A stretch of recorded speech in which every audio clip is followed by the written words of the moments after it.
Oh, Diego! Ay, napadpad ka rito. Himala yata. Maaga ko po natapos yung kontrata doon sa Aklan. Kaya naisip ko na umuwi muna dito at bumisita. Ay, mabuti naman at naalala mo pa kami rito. Ay, total narito ka na rin lang. Bakit hindi ka muna manatili dito ng matagal? Huwag mong sabihin na aalis ka na naman ulit. Paano ka makakahanap ng mapapangasawa niyan kung layas ka ng layas dito sa atin? Si Kapitan naman, oh. Love life ko na naman ang napansin ninyo. Plano ko po talaga sanang umalis din bukas eh. Wala naman akong gagawin dito. Ay, meron! Nangangailangan ng kapata si Paring Eliseo sa kanyang taniman. Maganda ang kita roon. May komisyon ka na sa mga maaani mong gulay. May buwanan ka pang sweldo. Magpahinga ka muna sa pagtugis ng mga aswang, Diego. Nagkausap kami ng nanay mo 2 araw nang nakakalipas. Nabanggit niya sa akin na nag-aalala siya dahil sa ginagawa mo. Nako, matutuwa yun kapag nalaman na narito ka at may maayos at normal na trabaho. Isa pa, ayokong dumating ang panahon na mabalitaan ko na lang napatay ka na dahil dyan sa ginagawa mo. Malapit ka na mag-30. Asikasuhin mo naman ang buhay mo at humanap ka ng mapapangasawa mo. O sige po. Sa totoo lang, nakakaramdam na rin ako ng pagod at parang nagsasawa na ako ng habol sa mga aswang. Siguro, kailangan ko na muna magpahinga. Kaso, saan ako tutuloy dito? Nabenta na namin ang bahay namin dito. Saan po ba may paupahan dito? Kahit kubo lang.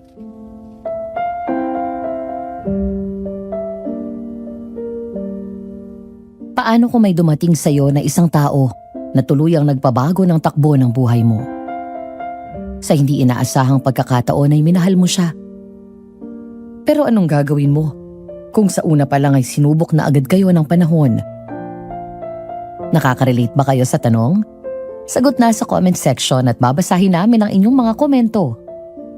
Dear Aswang Diaries and Madam Venus, 2:00 ng madaling araw ng linggo nang simulan kong isulat ang kwentong ito.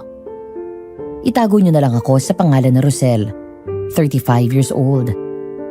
Habang lumalaki ako ay naging standard ko na ang tatay ko pagdating sa lalaking iibigin. Mapagmahal kasi siya. Malambing lalo na kay nanay. Responsableng ama. Mahigpit siya pero hindi nakakasakal. Hindi rin siya ang tipo na didiktahan ka. Habang nagkakaisip ako ay namulat ako sa magandang relasyon at walang hanggan na pag-ibig nilang dalawa ni nanay. Hanggang sa nakilala ko si Diego. Isang manunugis na napadpad sa bayan namin at nangupahan sa aking kubo. Sa kanya ko nakita ang katangian ng lalaking hinahanap ko. Ngunit isang araw ay nagsimula ang misteryosong pagkamatay ng mga tao sa aming bayan.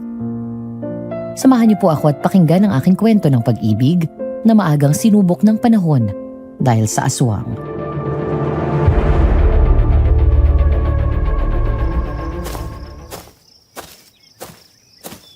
Tao po!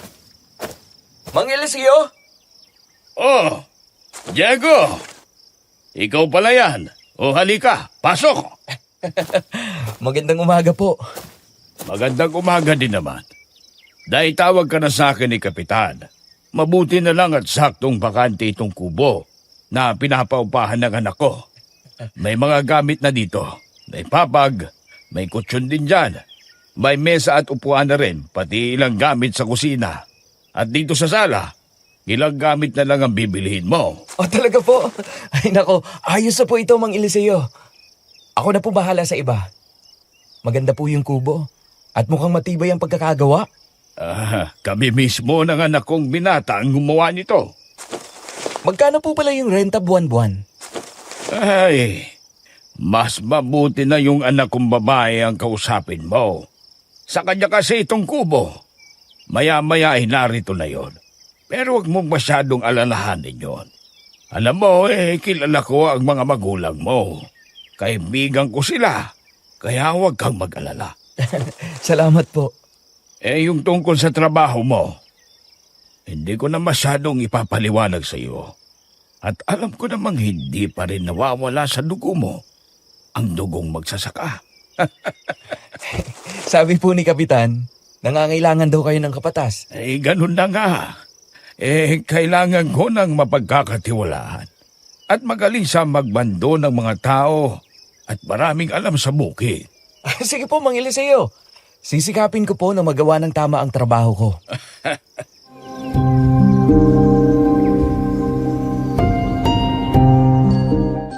Pinakilala ni tatay si Diego kay nanay at malugod siyang tinanggap ng mga magulang ko. Nang mga sandaling yon ay nasa bukid ako at tumutulong sa kuya ko sa pag-aani. Nang makaramdam ako ng pagod at saktong natapos ko ang ginagawa ko, ay nagpaalam na ako at agad na umuwi. Habang naglalakad ay bigla akong nakaramdam ng tawag ng kalikasan. Ang totoo, kanina pa ako naiihi. Kaya nang alam ko na hindi ko na kayang pigilan ay lumingon ako sa paligid. Nang masigurong walang tao, nagtago ako sa likod ng makapal na halaman at doon umihi. Dahil naipon sa pantog ko kaya hindi agad ako nakatayo sa tagal kong matapos. Hanggang sa may narinig akong naglalakad di kalayuan habang sumisipol. Bigla akong kinabahan ng palapit ang mga yabag nito. Maya-maya ay nawala ang tunog ng naglalakad. Kaya iniisip ko na nakaalis na ang taong yun. Hanggang sa may narinig akong tunog ng malakas na lagaslas ng ihi at biglang lumakas ang sipol na parang nasa malapit ito. Bigla akong natigilan at dahan-dahang tumingala. Nanlaki ang mata ko at nakita ang isang lalaki na nakaharap sa puno. Bumaba ang tingin ko at sa likod ng makapal na halaman, umiihi rin siya. May nakita akong hindi dapat, Madam Venus. At nang tumingin ako ulit sa lalaki, gaya ko, nakatingin din siya sa akin.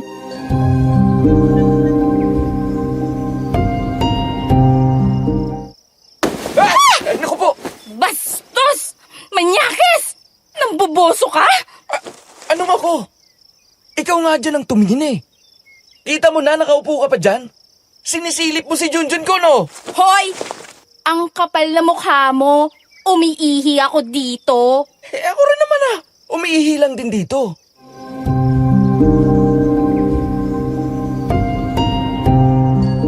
Bigla kaming natigilan pareho nang mapagtanto ang sinabi namin. Bahagya kaming natawa at parehong napahiya. Nang matapos kami pareho, agad siyang tumalikod. At ako naman tumayo na at inayos ang damit ko. Naramdaman ko na nag-iinit ang mukha ko at kahit walang salamin, alam ko namumula ako. Nang lumabas ako sa likod ng halamanan, nagkakahiyaan kaming tumingin at ngumiti sa isa't isa.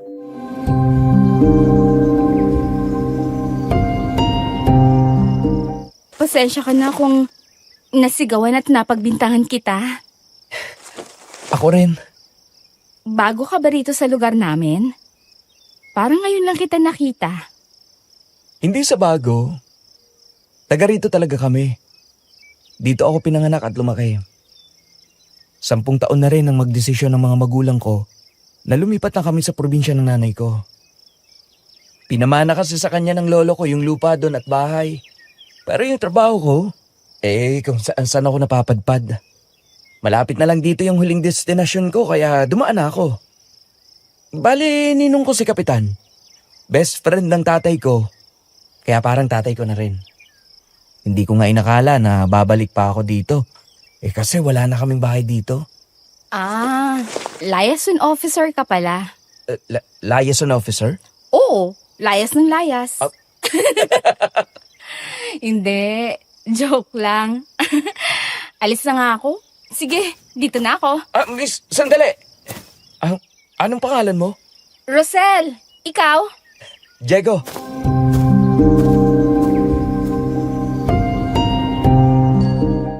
Agad nilahad ni Diego ang kaliwang kamay sa harap ko. Nang tatanggapin ko na yun bigla niyang pinalitan ng kanan. Natawa ko nang maintindihan ko kung bakit niya biglang pinalitan ng kamay niya. Napakamat naman ang binata at tumungo habang namumula ang mukha niya. Kaya bago pa niya bawiin ang isang kamay ay tinanggap ko yon. Bakit mo pinalitan? Amoy Junjun eh. Sorry. Nice to meet you pala. Ako rin. Sige, una na ako.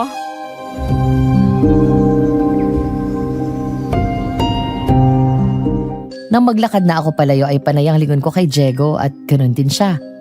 Lihim akong napangiti at kinilig, Madam Venus. Gwapo kasi siya. Lalo na kapag nakangiti. Maganda ang mata, kayumanggi at lalaking-lalaki ang dating. Naputol ang pag-iisip ko kay Diego nang bigla akong nakaramdam ng kakaiba. Nang bahagyang lumakas ang ihip ng hangin napahinto ako sa paglalakad. Bigla akong kinalabutan dahil pakiramdam ko may nakatingin sa akin. Alam niyo yung feeling na wala ka namang superpower pero ramdam mong may nanonood sa'yo? Ganun ang naramdaman ko. Hanggang sa lumingon ako sa bandang kanan. Nagulat ako nang makita ang isang pares ng nakakatakot at malaking bilog na mata sa likod ng mga talahib na nakatitig sa akin. Sisigaw na sana ako sa takot nang makita ko na parating si Diego, kaya mabilis akong napatakbo palapit sa kanya. Diego! Bakit? Ano nangyari? Namumutla ka. May nakita ako. Doon sa likod ng mga talahib. Hindi ko alam kung tao o hayop eh. Basta malaki at bilog yung mata niya. Basta nakakatakot. Saan banda? Doon oh! Pinuntahan ni Diego ang tinuro ko pero wala na doon ang nakita ko. Nawala na rin ang pangingilabot sa katawan ko. Maya-maya sabay na kaming lumingon ng may mabilis na tumakbo sa likod ng matataas na damo. Pagkatapos pumasok sa malawak na taniman ng tubo. Baka naman aso lang. Hindi. Alam kong hindi aso yun. Halika. Ihahatid na lang kita. Saan ka ba nakatira? Tatay ko si Eliseo, yung... Ah, ikaw yung anak niya. Ako yung nangungupahan sa kubo ninyo. Magkapit-bahay pala tayo eh. Maglalakad-lakad sana ako sa bukid pero di bale bukas na. Uwi na tayo. Mula doon sa loob ng bahay ay lihim akong tumanaw sa bintana at pinanood si Diego. Kasalukuyan kasi siyang nagsisibak ng kahoy para panggatong. Nakasuot lang ng shorts at walang damit pang itaas. Hindi ko maiwasan na kiligin Madam Venus. Lalaking lalaki kasi siya. At parang ang sarap magpayakap sa malalaking braso niya. Hanggang sa hindi ko na malaya na nasa likod ko na pala ang kuya ko.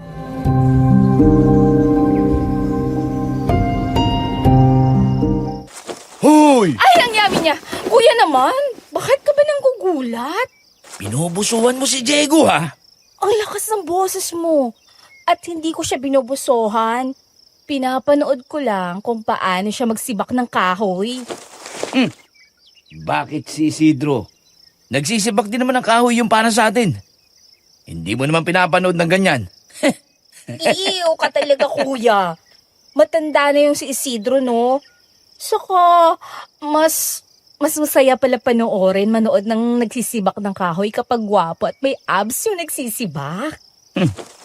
Mukhang gusto mo pa yatang magpasibak sa kanya eh. He? Hoy, kayong dalawa. Ayan na naman kayo sa asaran nyo ha. Mamaya may isa na naman sa inyong mapipikon. Si kuya po kasi. Ma, si Rochelle, crush si Diego. Uy, hindi. Crush mo? Aba anak, may taste kang pumili ah. Diego! Diego! Ay. Aling Penny, bakit po? Tama na yung pagsisibak mo ng kahoy. Nakapagluto ka na ba? Magluluto pa lang po. Oy, huwag ka nang magpagod. Nagluto ako ng pinakbet at nag-iiho si Ellie ng manok. Ginawa kong inasal. Dito ka na kumain at sumalo ka na sa amin. Naku, wag na po. Nakakahiya naman. Ay sige na, para may kasama kang kumain. Oo nga pre, dito ka na kumain para may kasama akong barako dito. Hindi yung mukha nitong kapatid kong pangit ang lagi kong nakikita. Nagsalita Oy, ang psst, inito. oy. Tigil nyo na yan, ha? Sige na, Diego. Dito ka na kumain. Sige po. Salamat po.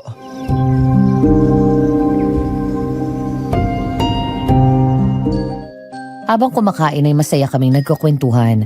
Noong una nahihiya pa si Diego pero kalaunan ay naging komportable na rin siya sa amin. Doon ko lang nalaman na isa pala siyang manunugis. Kaya pala ang sabi nila sa akin kung saan-saan siya nagpupunta. Dumadayo pala siya sa iba't ibang probinsya at binabayaran para manugis at pumatay ng mga aswang. Nagkwento siya ng mga adventure niya sa pakikipaglaban. Ayon kay tatay, kahit doon daw sa amin ay may aswang noong bago pa daw kaming pinanganak ni kuya at napatay din ito ng tatay ni Diego. panay ang puri niya sa luto namin ni nanay.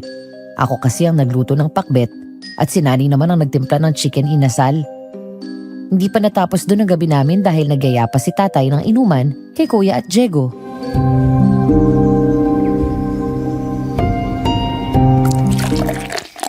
Ay, ikaw ba, Diego? Ay, may nobya ka na ba? Wala na po. 5 taon na rin mula nang huling beses akong nagka-girlfriend ng seryoso. Sa klase ng trabaho ko, hindi ho bagay sa akin ang nakikipagrelasyon. Wala ka bang nakikilala na babae sa mga napupuntahan mong lugar? Ano bang tawag nila doon? Tay, fling. Fling.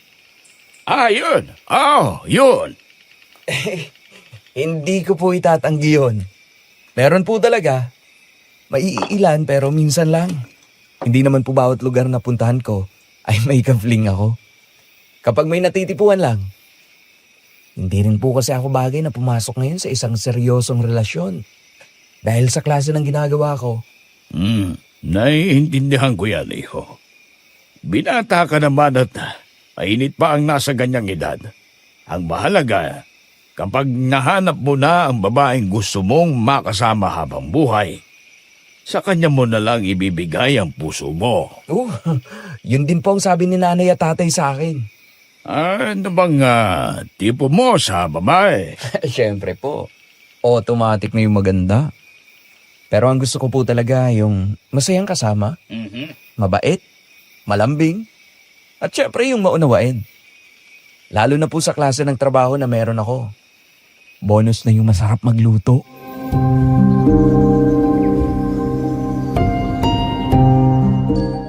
Nang mga sandaling yon ay naguhugas na ako ng pinagkainan namin at lihim na nakikinig sa kanila.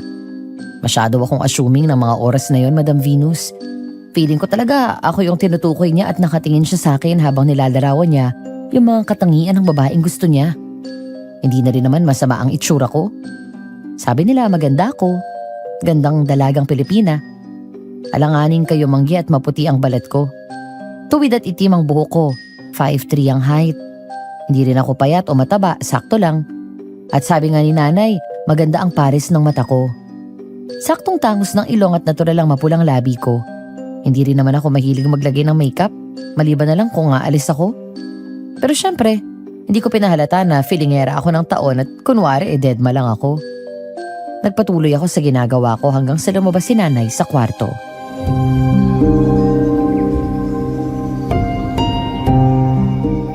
Tingnan mo ako.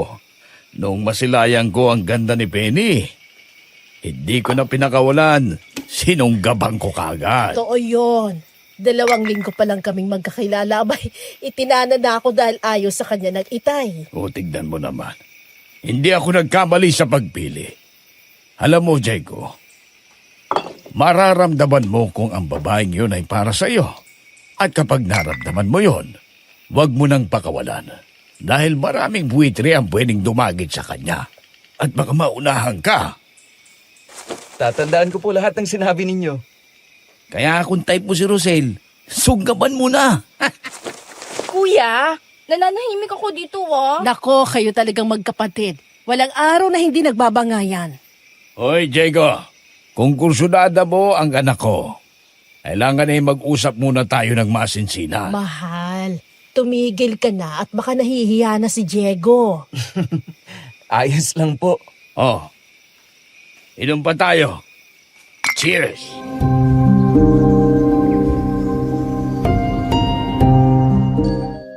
Hanggang sa patugtugin sa radyo ang paboritong kanta ni nanay at tatay, ang Moon River ni Andy Williams. Napalingon ako nang tumayo si tatay at nilapitan si nanay. Pagkatapos ay pilit siyang hinila sa sala. Pagkatapos ay nagsayaw ang mga ito habang kaming mga mas nakababata ay nakangiti lang na pinapanood sila. At doon ko naisip na gusto ko ng ganong klase ng pagmamahal. Wagas at totoo. Gusto ko nagaya sa mga magulang ko. Ang lalaking papakasalan ko yung kaya pa rin akong tignan ng puno ng pagmamahal na parang ako pa rin ang pinakamagandang babae sa mata niya kahit matanda na kami. Gaya ng kung paano tumingin si tatay kay nanay habang nagsasayaw sila. Kaya naman kinuha ko ang phone ko at kinunan sila ng video.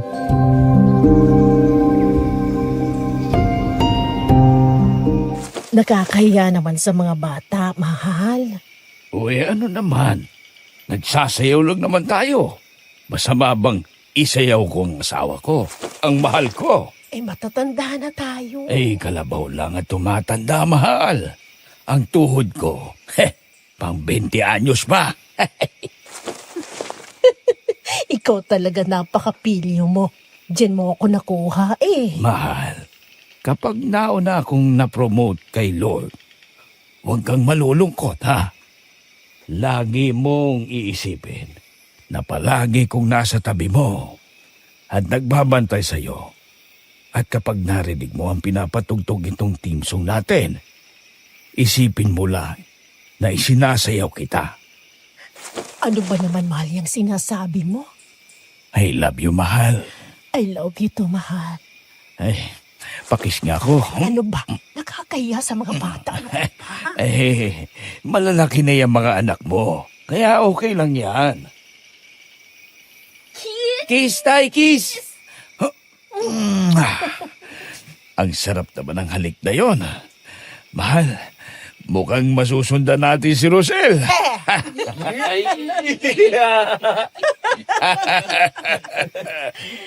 Ang tamis Kailan kaya ako makakahanap ng ganyang klase ng pagmamahal? Malay mo, nandyan lang sa tabi-tabi.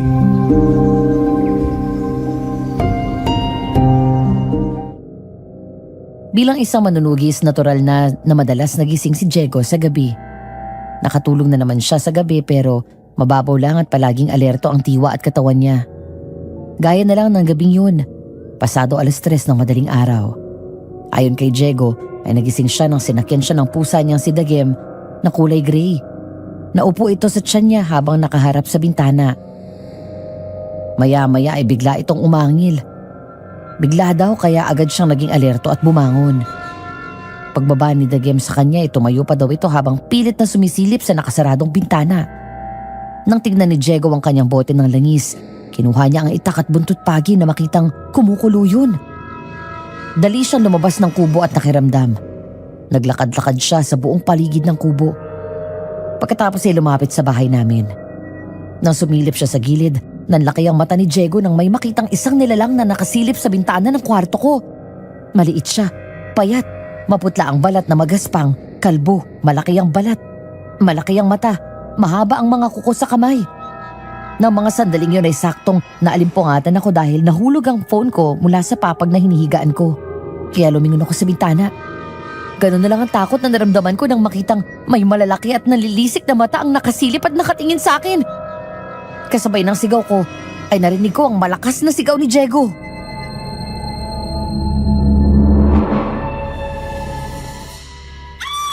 Tatay! Kuya! Hoy! Kilala kita. Ikaw ang kinatatakotang manunugis. Narito ka ba para patayin ako? Alam mo naman pala! Pero ang lakas ng loob mo pa rin na pumunta rito! Hindi na po. Aalis na si Ganitan. Aalis na po. Hindi mo ko mapapatay, manunugis!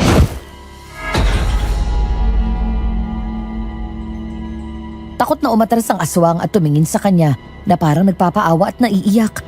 Pero bigla daw napaatras si Diego nang sumugod ito at inatake siya. Gaya ng kanyang hinala, umaarte lang ito para makapanlin lang. Pero hindi nadala doon ang binata dahil kabisado na niya ang mga gaya ng aswang na ito. Sa kabila nito ay hindi niya akalain na mas mabilis at malaksi ito. Kaya nagulat siya nang bigla yung tumalon. Kumapit sa kanya ito na parang tuko. Mabilis gumapang papunta sa likod niya at umakyat sa batok. Habang si Diego naman ang mga sandaling yun ay panay ang piglas. Dahil nabitawan niya ang itak, mabilis niyang binunot ang maliit na patalim na laging dala at nakasukbit sa kanyang bewang. Akma siyang kakagatin nito nang bigla niyang sinunggaban nito sa ulo at hinila pababa. Dahil doon ay nakabitaw sa akin ang aswang, saka ito binalibag sa lupa. Ako'y wag mong ginagalit ha! Huwag! Tama ka! Hindi na ako lalaban! Sira ulo ka! Anong balak mo kay Rosel ha? Wala po. Tingin lang ako. Tingin. Hoy! Ako'y wag mong pinagloloko ha! Papatayin kita. Diego! Anong nangyayari? Siya na lang ang papatayin ko. Subukan mong lumapit, hayop ka! Mangilan sa'yo! Pumasok ko kayo sa loob! Huwag niyong bubuksan ang pinto hanggat hindi ko sinasabi! Kaya ko na po ito! Oo! Diego! Mag-iingat ka! Matapos tadyakan ng ilang beses ni Diego ang aswang ay sinaksak niya ito ulit ng makailang ulit. Hindi na nga daw niya alam kung saan ito tinamaan. Nang sumugod sa kanya ulit ang aswang ay mabilis niyang hinila ang buntot pagi sabay hagupit dito. Muli na naman itong napasigaw sa sakit. Nang magtangka itong sumugod ulit ay binunot naman ni Diego ang baril niya, saka mabilis itong pinaputukan. Mga demonyo kayong lahat! Mga salot! Ayoko sa'yo. Galit ako sa'yo. Mas lalong ayoko sa iyong animal ka! Kakanti ako sa'yo. Babalikan kita. Nang bigyan sila ng go signal ni Diego na lumabas, ay mabilis tumakbo si kuya at tatay. Nakita nila ang isang nilalang na payat at parang gagamba na nakadapa sa lupa at mabilis na tumakbo papasok ng talahiban. Pagbalik nila sa loob ng bahay ay agad siyang naglagay ng mga pangontra sa bintana at mga pinto, lalo na sa kwarto ko. Nakaramdam ako ng bahagyang pag-aalala nang makita ang mga galos niya sa braso na nakuha niya mula sa matalas na kuko ng aswang.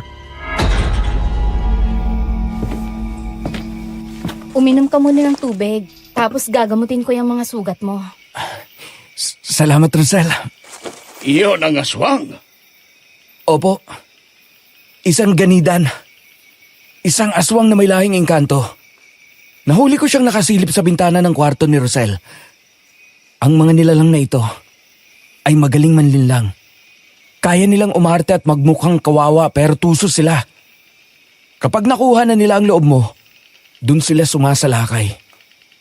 Kapag kabilugan ng buwan, mas nananaig sa kanila ang dugong aswang. Dito sila pumapatay para maibsan ang gutom na yon.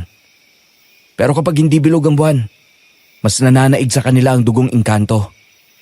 Mahilig silang manlinlang. Pinaglalaroan nila ang mga tao. Nililigaw o kung ano pa. Kapag nakorsunadahan ng isang ganida ng isang tao, kukunin niya ang taong yon at isasama sa kanyang kaharian. Rosel, naalala mo pa yung sinabi mong nakita mong mata na nakatingin din sa'yo noong unang araw tayo nagkakilala? Siya ba yun? Oo, siya nga yun. Parehong-pareho sila ng mata. Sinasabi ko na nga ba eh. Mag-iingat ka. Huwag kang basta lalabas ng bahay. Lalo ang dumaan doon kapag pupunta ka sa bukid. May parte sa lugar na yon ay lagusan papunta sa kaharian ng mga engkanto. Kapag naglakad ka doon mag-isa at matsyempohan ka niya, madali na sa kanya ang paglaruan ka. Bago mo pa malaman ang susunod na mangyayari, nadala ka na niya sa kaharian niya. At baka hindi ka na makabalik pa rito. Dahil mukhang ikaw ang natitipuhan ng ganidan. Ano? Bakit ako? Gaya ng mga ordinaryong aswang. Kaya rin nilang maganyong tao sa umaga nang hindi mo nahahalata na kampun sila ng dilim. Maaari silang nagpapanggap na pulubi o kung sino na hindi mo kilala at nagawan mo ng mabuti. Anong gagawin ko, Diego? Tay, natatakot ako. Huwag kang mag-alala, anak. Tutulungan tayo ni Diego. Mabuti nga at narito na siya ngayon nangyari ito. Isuot mo ito sa braso mo. Kwintas ito. Pero gawin mong bracelet. Anting-anting yan. Hindi siya basta makakalapit sa'yo kapag suot mo yan. Lalo na't madaling makita. Takot ang mga ganidan sa itim na mutya. At doon gawa ang pendant nito. Salamat, Diego. Walang anuman. Lumipas ang mga araw at linggo. Unti-unting nasanay si Diego sa buhay na normal. Kapatas sa umaga ngunit sa pagkagat ng dilim ay umiiral pa rin ang kanyang pagiging manunugis. Mababaw ang kanyang tulog at mahigpit na nagbabantay. Hindi naman na nagpakita ang aswang. Mukhang natakot talaga yun kay Diego. Ang kwento kasi ni Kapitan ay kinatatakutan daw siya ng mga aswang dahil sa bagsik at walang awa nitong pagpatay sa kanila. Hanggang isang hapon doon sa bukid, napansin niya na tila malalim ang iniisip ni tatay abang nakatingin kay nanay na tumutulong sa pag-aani ng mga pananim.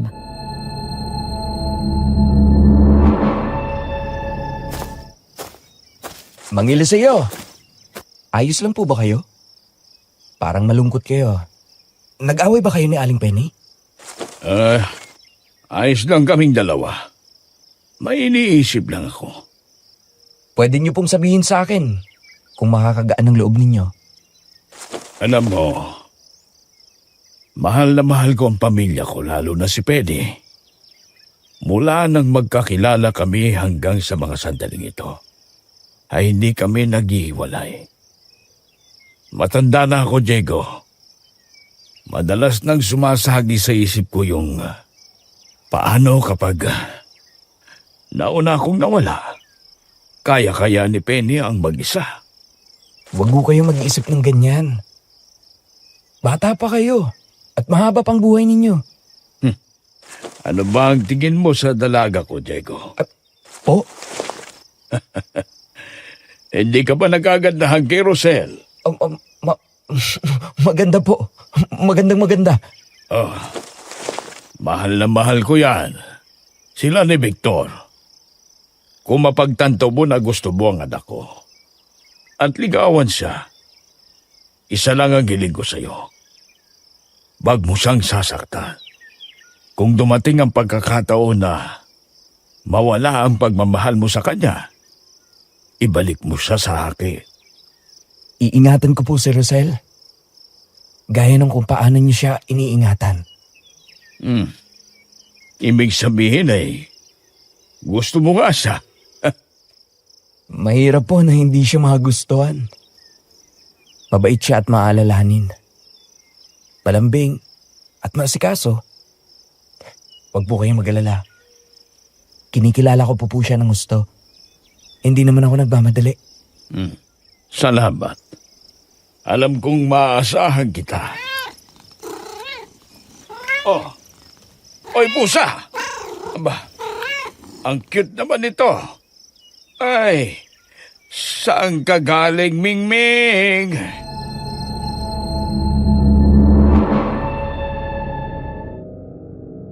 Kadarating ko lang doon sa bukid ng mga sandaling yon kasama si kuya, dala ang meriendang gawa ko. Mula doon sa kinatatayuan ko ay natanaw ko si tatay na kinarga ang pusa na lumapit sa kanya.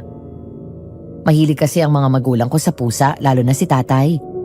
Medyo maskulado ang katawan ng tatay ko pero kaya nga maraming lalaki ang takot manligaw sa akin dahil takot sa kanya. Sa kabila ng bruskong imahe nito ay lumalambot ang puso niya sa mga pusa. Kaya nang makita niya si Dagem, ang pusa ni Diego, tuwang-tuwa siya. Madalas nga yun nakatambay sa bahay at kumakandong sa amin lalo kay tatay na para bang sinali na rin niya ang sarili sa pamilya namin.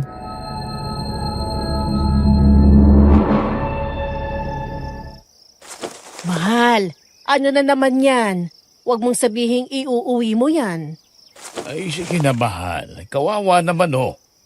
Para may kalaro si Dagem. Ay, tagal na mula nang mag-alaga tayo ng pusa, eh. Iuwi na natin. O siya, sige. Baka mamaya, yan na naman ang katabi mo sa pagtulog sa halip na ako. Oh, ito namang darling ko. Oo, selos ka agad. Siyempre, mas mahal kita kaysa sa pusa. Nay? Tay? Diego? Merienda muna kayo.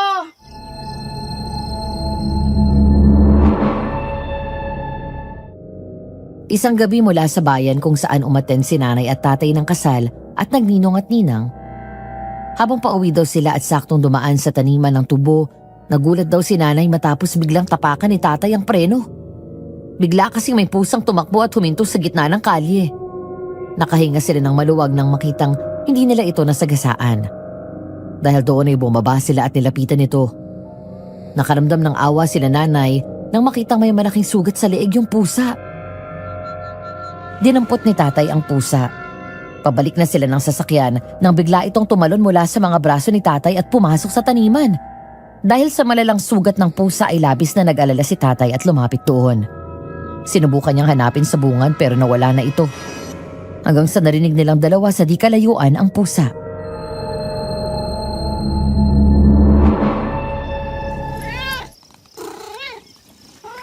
Mahal, halika na! Bumalik ka na dito! Sandali lang at kukunin ko yung pusa. Ayun oh. Narinig ko nasa malapit lang siya. Hayaan mo na yun! Ay, nandito lang yung sa bungad. Sandali lang, mahal. Kawawa naman at ang laki ng sugat niya sa leeg. Para maipagamot natin bukas sa vet. Eliseo! Eli! Bumalik ka dito! Mahal! Oo! Sandali lang!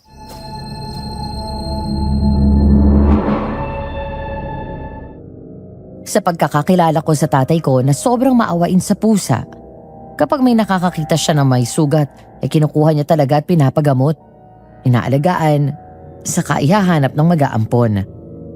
Ganon din sa mga aso. Kaya hindi na ako nagtaka na ikwento sa akin ni mama, pumasok pa sa taniman ng tubo si tatay, masundan lang ang pusa. Hindi siya nagpapigil kay nanay. Pumasok siya sa malawak na taniman ng tubo at sinundan ito sa loob.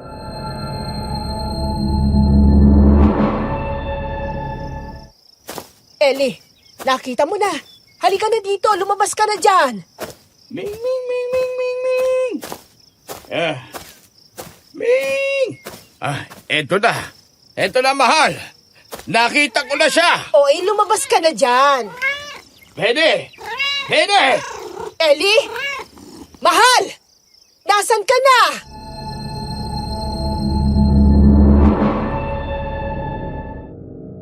Nung unay naririnig pa daw niya si tatay na kinakausap ito.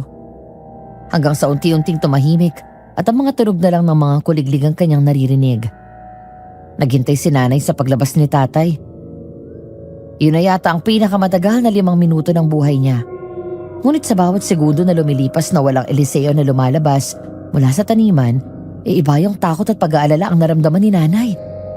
Ang 5 minuto ay naging 10, 15, hanggang sa mahigit 30 minuto na ang lumipas. Doon na siya nakaramdam ng mas matinding pag-aalala. Tawag ng tawag si nanay kay tatay pero walang sumasagot. Dahil doon ay tuluyan na siyang naiyak sa takot. Nasa sitwasyon na ganoon si nanay nang tumawag ako sa kanya.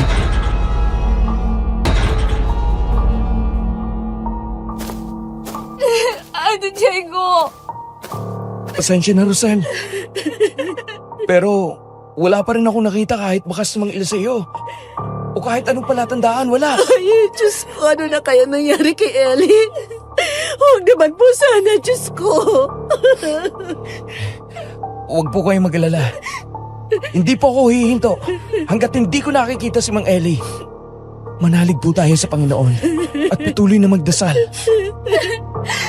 Gawin mo ang lahat, Diego. Nagkikausap ako.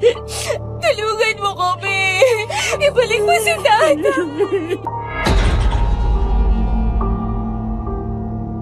Malungkot siyang ngumiti sa akin at hinawakan ako sa pisngi. Pagkatapos ay pinunasan niya ng mga daliri ang luha ko sa kamarahang tumango. Sa maikling panahon, alam ko na naging malapit si Diego kay tatay. Naging kanang kamay siya nito pagdating sa pagpapalakad sa farm. Ilang sandali pa, napunta ang atensyon namin kay Dagem. Matalino at turuan ang pusa na ito ni Diego. Kahit walang tali ay nakasampa lang ito sa balikat niya at hindi basta-bastang tumatalon o tumatakbo ng walang utos niya. Napatingin kami sa kanya nang bigla itong umangil na parang galit na galit at may nakikita habang nakatingin sa loob ng tubuhan. Doon siya biglang tumalon pababa mula sa balikat ni Diego kahit wala siyang utos. Biglang umangil si Dagem at galit na tumaas sa mga balahibo sa likod nito.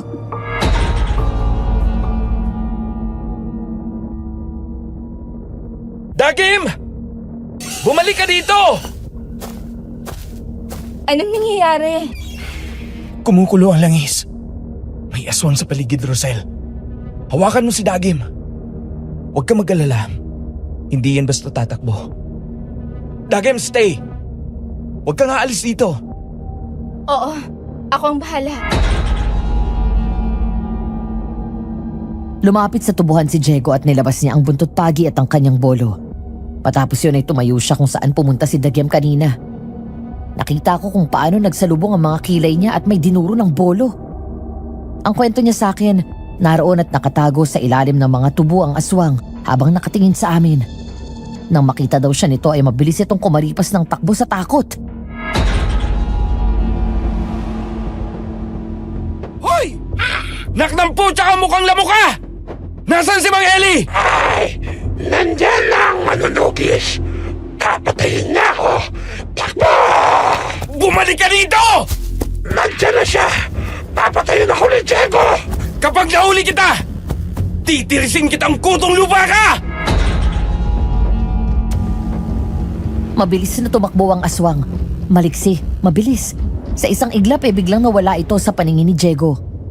Di kalayuan ay nakikita niya ang mga liwanag na nagmumula sa flashlight. Narinig din niya ang mga boses na sinisigaw ang pangalan ni tatay. Kampante si Diego na hindi mapapahamak ang mga ito dahil bago sila sumuong sa paghahanap doon sa tubuhan ay pinabaliktad na niya ang mga damit nila. Dahil ang tubuhan na yon ay ginagawang playground ng aswang na ganidan. Ang balita ni Kapitan sa amin, habang naghihintay kami nila nanay, ilan na ang natatagpuan na bangkay doon sa tubuhan. Lahat ay iisa ang sinasabi ng mga nakakasaksi sa huling nakakita sa mga biktima. Wala sila sa sariling pumasok doon sa malawak na taniman ng tubo. Marami na rin ang napabalitang nawawala na pumasok doon pero hindi na nakita pa. Ganidan! Alam ko na riyan ka! Lumabas ka dyan! Hindi ako lalaban. Mabait ako. Huwag mong pinibilog ang ulo ko! Sagutin mo ang tanong ko! Nasaan si Mang Eliseo? Alam ko na kung nasaan siya. Sama ka. Sama ka dito, bilis. Sumama ka para ikaw ang isusunod ko.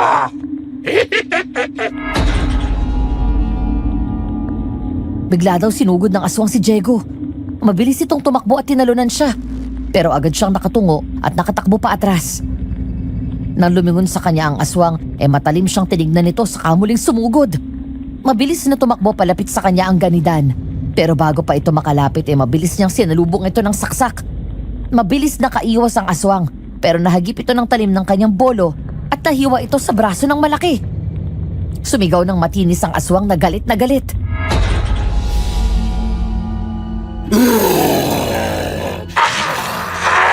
Sinukatan mo ko, ha?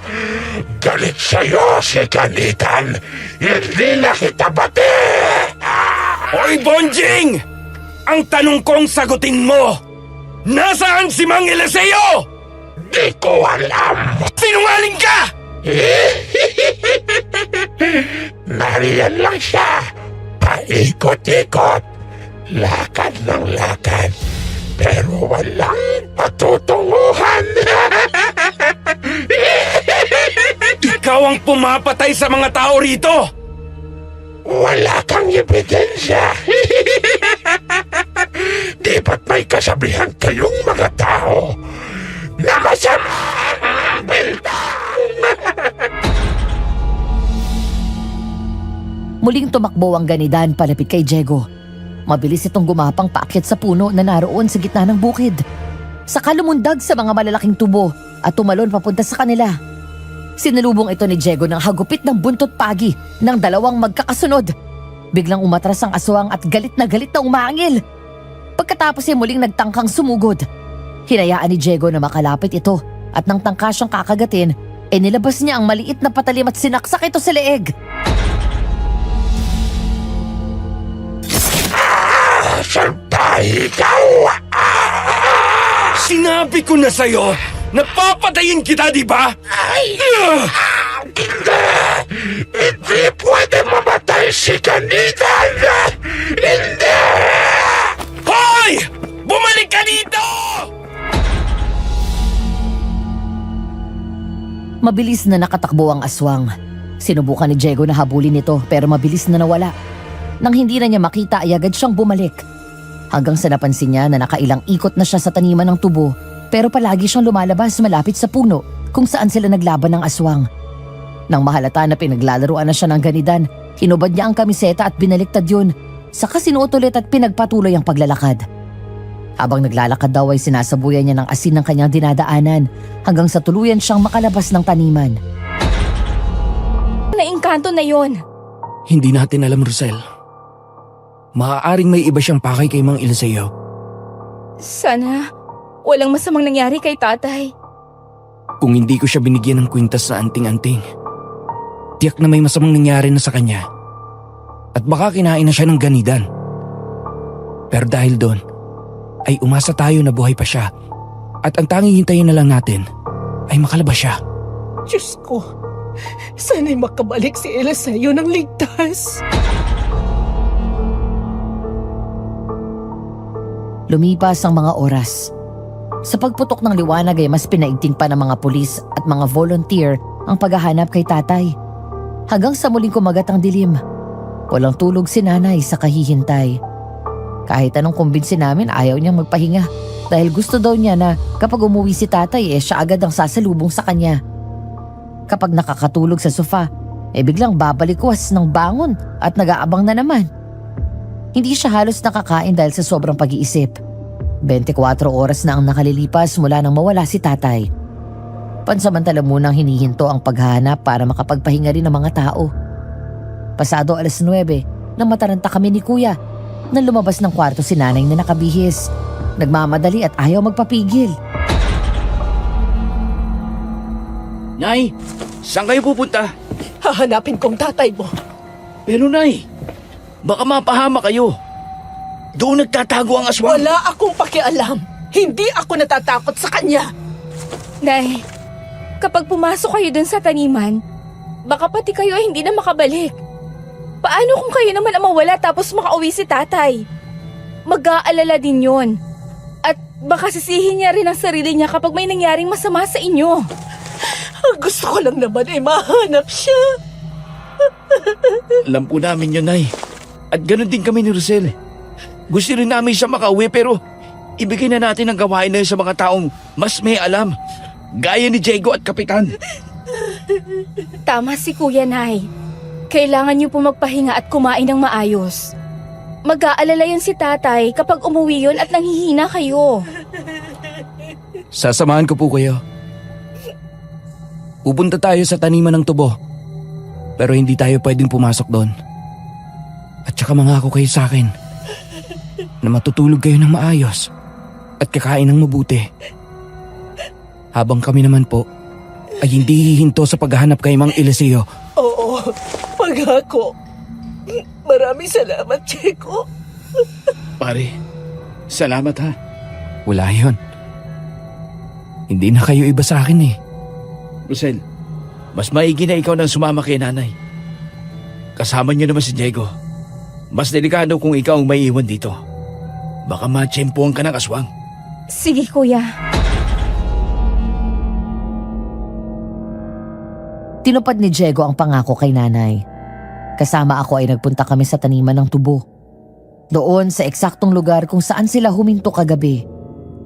Alerto at dala ang sandatang itak at buntot pagi habang may nakasabit na crossbody bag sa katawan niya. Bumaba kami ng owner-type jeep at sinamahan si nanay na tumayo sa harap ng taniman. Puno ng magkahalong takot at pag-aalala. Muli siyang naiyak, kaya hindi ko na rin mapigilan ang sarili ko. Kung takot at nag-aalala si nanay, ganon din ako.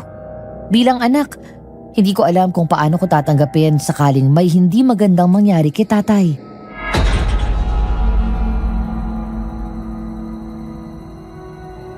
Eliseo! Mahal! Bumalik ka na pakiusap! Naghihintay na kami sa iyo ng mga anak mo! Tay! Nasaan ka na ba? Bumalik ka na! Bisa-bisa kita! Gusto kong paniwalaan ang sinasabi mo, Diego. Pero hindi ko maiwasang matakot. Mapapanatag lang ako kapag nakita at nahawakan ko na ulit ang asawa ko. Alam ko po, Aling Penny. Pero wag ko kayong mawala ng pag-asa. Bukas ang sabi ni Kapitan ay... Tay! Ellie? Nagulat na lang kami at sabay-sabay na lumingon na biglang lumabas sa isang parte ng taniman si tatay. Ayon kay nanay, takang-taka daw siya dahil ang inaasahan niyang itsura ni tatay nanlilimahid sa dumi. Magulo ang buhok at may sira na ang suot nitong kamiseta. Pero nang sandaling yun, kung ano daw ang itsura nito nang pumasok sa taniman ng nagdaang gabi, ganun na ganun pa rin ang ayos nito. Malinis ang damit, ayos pa yung buhok, at kahit nabahid ng dumi sa damit at mukha, wala. Higit sa lahat dala na niya ang pusa na dahilan kung bakit siya pumasok sa taniman. Agad kaming napatakbo ni nanay palapit sa kanya at umiiyak na niyakap siya ng mahigpit. Habang kinuha muna ni Diego ang pusa mula sa kanya. Si tatay naman ay takang-taka sa reaksyon namin.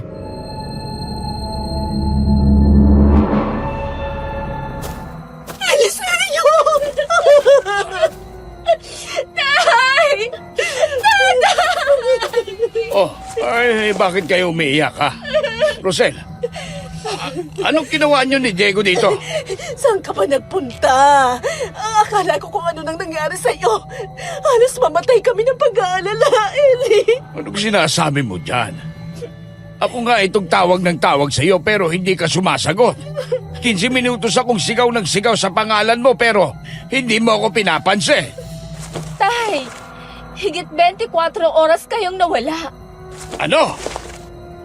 Ako nga, Rosel, huwag mo akong niloloko. Totoo ang sinabi ng anak mo. Isang araw kang nawala. Nung pumasok ka sa loob ng taniman, hindi ka na nakalabas, Ellie. Naghihintay ako sa'yo dito. Anong isang araw? Wala pa nga 20 minutos akong nawala ikaw itong hindi mahanap at hindi mo ako sinasago. Mang Eliseo, totoo pong sinasabi nila. Ako po mismo ang isa sa naghanap sa inyo. Naengkanto po kayo. Pinaglaruan kayo ng ganidan. Paano nangyari yun? Nariyan lang naman ako sa... Ay! Mahal! Ellie! Rosal! Bilisan mo! Tulungan mo ako! Tay! Tatay! Ellie! Mang Eliseo! Gising! Ayun si Kapitan. Parating! Kapitan! Tulong! Nang mawalan ng malay si tatay ay saktong dumating sila kapitan. Pinagtulungan nilang buhatin siya at tinakbo sa ospital. Ang akala namin tuluyan na kaming mapapanatag ngayong nakauwi na si tatay pero hindi ko alam na doon palang magsisimula ang aming problema. Dahil nang magising siya, parang wala na sa sarili si tatay. Nakatulala lang siya at nakatitig sa kisame. Kapag naman magsasalita o sasagot sa tanong namin, galit. Kapag tinatanong namin kung ano nangyari sa kanya sa loob ng taniman ng tubo, hindi na niya bigla maalala na nagpunta siya doon. Kaya ang sabi ng doktor posibleng nagpapakita siya ng early stage of dementia. Pero hindi kami naniniwala dahil alam namin na hiwagang totoong nangyari sa kanya. Dahil doon ay inuwi namin siya sa bahay. Nawala ang dating tatay ko na masayahin. Ang madalas na nagdadala ng buhay sa tahanan namin. Wala siyang ibang ginawa kundi ang maupo sa rocking chair niya. Tulala at nakatingin lang sa kawalan habang kanno ang pusa na sinundan niya sa taniman ng tubo. Ilang araw na ang nakalilipas pero walang pinagbago sa kalagayan ni tatay. Dahil doon ay hindi ko maiwasan ang mag-alala. Hapon, habang palubog na ang araw at naroon kami ni Diego sa bakuran at nakaupo sa harap ng kubo niya. Lihim naming pinagmamasdan si tatay na nakaupo na naman sa rocking chair at nakatitig sa kawalan. Kaya hindi ko maiwasan na maghinga ng alalahanin kay Diego.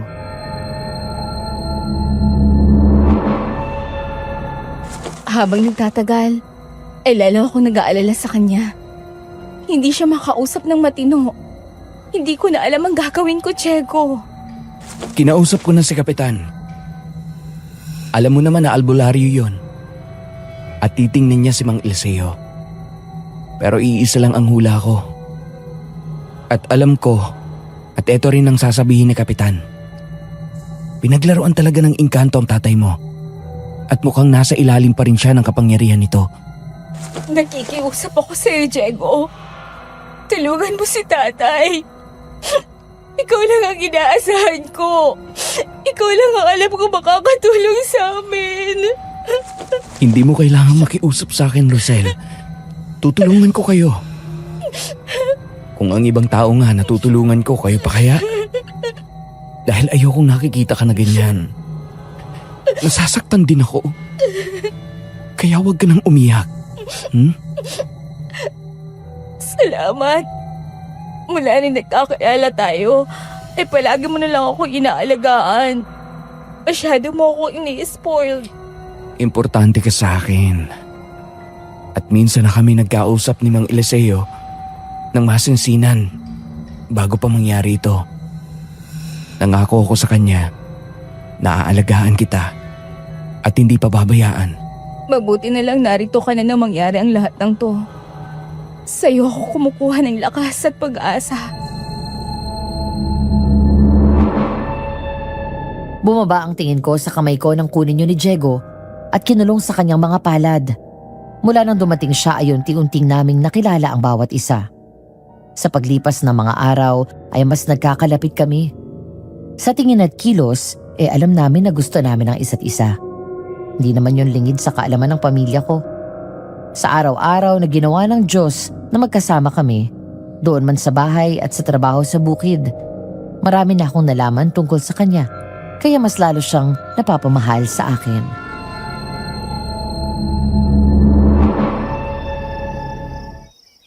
Sumandal ka lang sa akin. Kapag napapagod ka na, o kung sa tingin mo ay pinanghihinaan ka ng loob, laging nakahanda itong balikat ko. May bala ka pa bang umalis at bumalik sa pagtugis sa mga aswang? Papayag ka ba kapag nagkataon na magdesisyon ako na umalis? Bakit ka sa akin nagpapaalam? Hindi mo naman ako girlfriend. Importante sa akin ang opinyon at nararamdaman mo. Tsaka malay mo, sa mga susunod na araw, Hindi ka pa nga nanliligaw eh. Girlfriend agad? simulan ko na ngayong gabi. Huwag mo akong biruin ng ganyan. Seryoso ako. Bakit ka tumatawa? Ang kulit mo kasi. Seryoso nga ako. Liligawan kita. So, hindi ka na nga aalis kapag sinabi ko na ayokong umalis ka? Oo. Kung gusto mong huminto ako sa pagdugis ng aswang gagawin ko.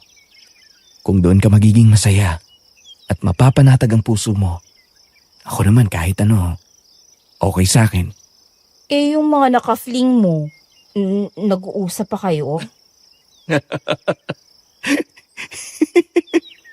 Hindi na. Kapag umaalis ako sa lugar kung saan ko sila nakilala, pinuputol ko na rin ang ugnayan namin. At saka matagal mula nang huli akong nakipag-fling. 2 years ago yata. Promise? Promise. Kahit tingnan mo pa yung cellphone ko. Hindi na. May tiwala naman ako sa'yo, saka nagtatanong lang ako. Kapag maayos ang lahat at naibalik natin sa dati ang tatay mo, magpapaalam ako sa kanya. Isasama kita sa amin. Tapos ipapakilala kita sa mga magulang ko. Agad? Sabi ng tatay mo, di ba? Kapag alam mo na siya na, sunggab agad. Loko ka talaga. Nga pala, mamayang gabi, sasama ako kay Kapitan. Mag-iikot kami. Kabilugan ng buwan mamaya. Tiyak na aatake yung aswang na yon. Yung mga pakontra sa mga bintana at pinto ninyo, huwag mo nga aalisin ha. Magsarado ka ng mabuti ng bintana at ilak mo. Hindi na makakapasok o makakalapit sa iyo yon. Pero mabuti na yung sigurado. Iiwan ko sa iyo si Dagem. Kapag nag-iba ang kilos niya, itawag mo sa akin agad. Okay. Mag-iingat ka mamaya ha.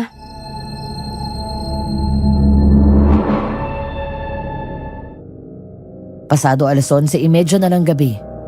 Habang naglalakad si Diego kasama si Kapitan at ang kanyang mga tanod, hindi nila maiwasan na pag-usapan ang kalagayan ni tatay. Maging si Kapitan na malapit na kaibigan ni tatay, labis na rin nag-aalala. Nang mapagod sa pagroronda at masiguro na wala namang panganib, bumalik sila sa barangay hall.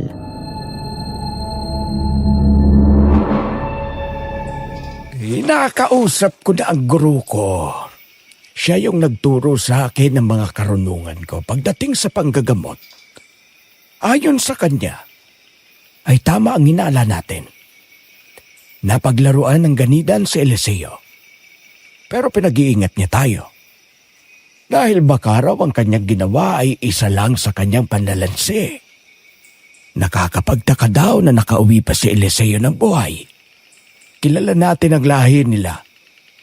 Pinapatay ang sino mang tao ang nahipnotismo nila. May hinala siya na baka hindi si Eliseo ang totoong pakay nito. May iba pa. Ano naman kaya ang pakay niya? Nakauwi nga siya pero wala sa sarili. Malalaman pa lang natin. Bukas ng gabi ay gagawin na natin ang orasyon. Dumating na ang metal na krus na pinabili ko at pinabindisyonan ko. Kapitan, paano kung hindi umubra yung orasyon? Ang tanging paraan lang ay mapatay ang aswang para maputol ang kapangyarihan na may hawak kay Eliseo. Tulong! Ay, Kapitan! Si Bonnie yun ah! Kapitan! Tulong! Dun sa banda doon! Kapitan! Laro tayo, ate. Mali! Ay, tulong! Sige na. Laro lang tayo! Huwag ka nalapit! Ang pangit mo! Mukha kang garapata! Ayaw mong makipaglaro. Sige, papatayin na lang. Dahil nagugutom na rin ako. Ganidan! Nandiyan ang manunugis. Papatayin niya ako.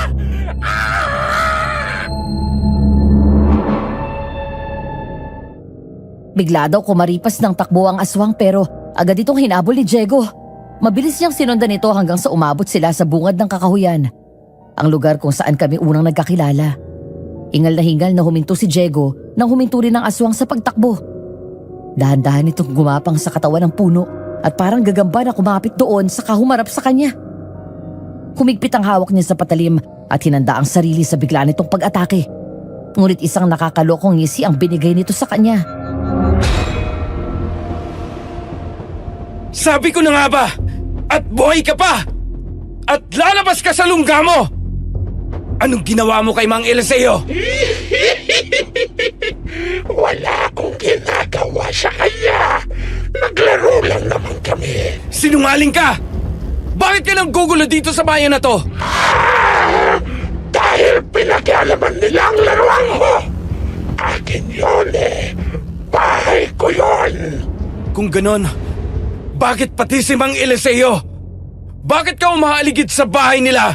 Kailangan kong makasiguro na makukuha ko ang gusto ko. Malakas na umangil ang aswang at biglang tumalon palapit kay Diego. Sa halip na umiwas ay hinayaan niya itong makalapit. Nang lumundag ito sa kanya at natumba sa lupa, bigla niyang sinaksak ito sa dibdib. Sabay hilamos ng asin na may bawang sa mukha nito. Malakas na sumigaw ang aswang. Matapos yun ay agad niyang sinakal ito gamit ang buntot pagi. Nagwala ito't pumiglas ng husto. Papatayin kitang demonyo ka! Ako ang papatay sa'yo, manunugis! Di magunahan na lang tayo! Huwag mo siyang pakialaman! Akin siya! Animal ka! Mamamatay ka na!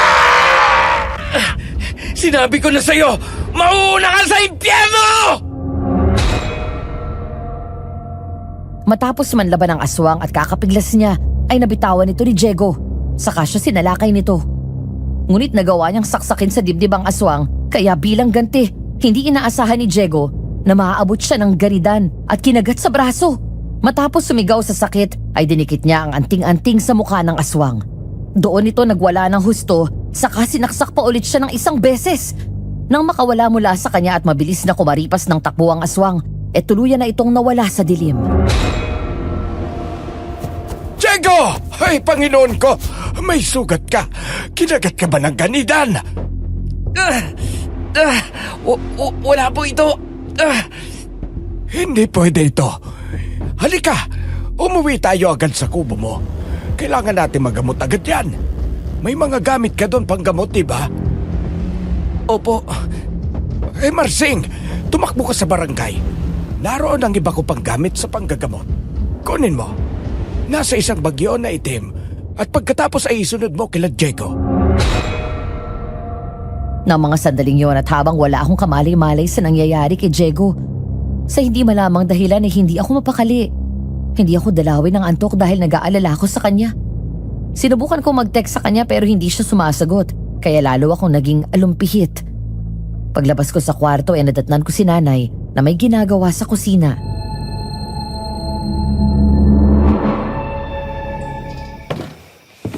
Oh, Nay, bakit gising ka pa?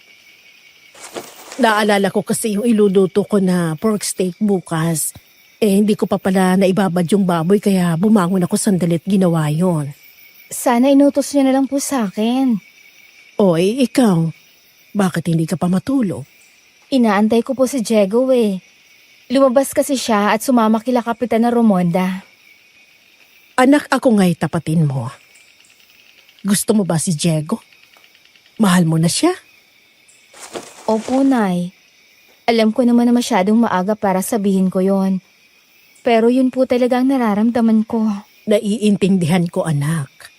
Hindi naman ako tutol dahil mabait na bata si Diego. Magalang, masipag at napakaresponsable. Penny! Maring Penny! Rosel! Si Kapitan... Pare! Anong nangyari? Diego, anong nangyari sa kanya? Nakagat siya ng aswang. Mag-init kayo ng tubig at pakuluan ninyo itong dahon ng bayabas ng 15 minuto. Kailangang malinis ng mabuti ang dahon bago niyo pakuluan, ha? Oo, pare. Sige. Hey, Rosel, ikuha mo ko ng kandila. Tapos sindihan mo at malinis sa tela pang tali. Opo. Nagmamadali kami na sinunod ang utos ni Kapitan. Nang maihanda na namin ang mga kailangan, unang ginawa nito ang linisin ang sugat ni Diego. Saka siya nagdikdik ng mga halamang gamot. Pagkatapos binusan niya ng alkohol ang military knife, saka pinadaan sa apoy ang talim nito. Habang ng mga sandaling yon, si Diego ay malamig ang pawis na lumalabas sa kanyang noo. Lumapit ako sa kanya at naupo sa bandang ulunan, saka pinaunan ko siya sa hita ko. Tumingin sa akin si Diego at ngumiti sa kabila ng nangyayari dito. Oh, bakit ka umiiyak? Hindi pa ako mamamatay.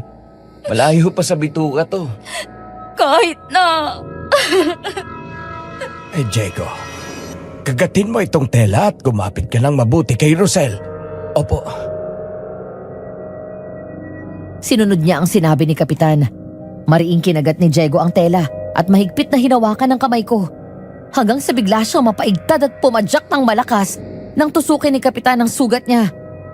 Sumigaw si Diego ng malakas habang may kagat na tela dahil sa sakit. Hanggang sa magdugo ng husto ang sugat niya. Pagkatapos ay may binuhos sa sugat niya na tubig mula sa isang bote na may kung ano-anong sanga. Matapos yun ay maingat na pinunasan ni Kapitan ang paligid sa kanilagyan ng langis at tinapalan ng mga dinikdik na dahon. Hanggang sa tuluyang nakatulog si Diego nang talian ng puting tela ang sugat niya.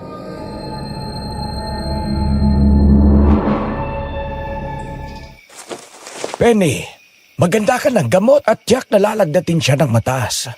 Painumin niyo siya agad at lagyan ng malamig na bimpo ang kanyang noo para bumaba ang lagnat niya. Ligtas na po ba siya, Kapitan? Oo. Wala ka dapat na ipag-alala. Kinailangan kong paduguin ng husto ang sugat niya para lumabas ang naiwan na laway ng aswang doon. May mga kaso nang nakakaligtas mula sa kagat ng aswang. Pero kapag hindi nagamot ng tama, ang iba ay namamatay sa impeksyon.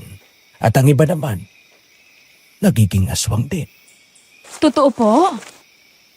Sa kaso ni Diego, bukod sa naagapan natin ang pagkalat ng laway ng aswang sa katawan niya, malaking tulong ang anting-anting na suot niya. Gawa sa itim na mutya ang pendant nito. Takot ang mga aswang dito dahil maaari silang mamatay kapag dumikit sa kanila ito.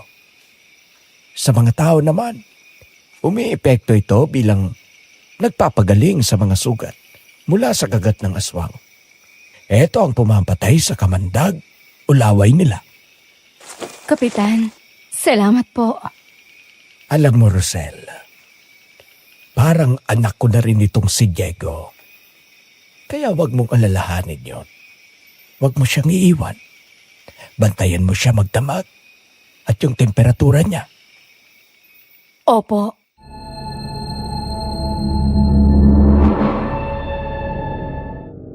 Kinabukasan, naalimpungatan ako nang maramdaman ko na may marahang humahaplos sa pisngi ko. Nang dumilat ako, bigla akong napabangon nang makita si Diego. Nakangiti at nakatingin sa akin. Wala na ang bimpo niya sa noo. Hindi ko na malaya na nakatulog pala ako sa tabi niya habang binabantayan siya. Bandang 3:30 ng madaling araw nang makaramdam ako ng antok.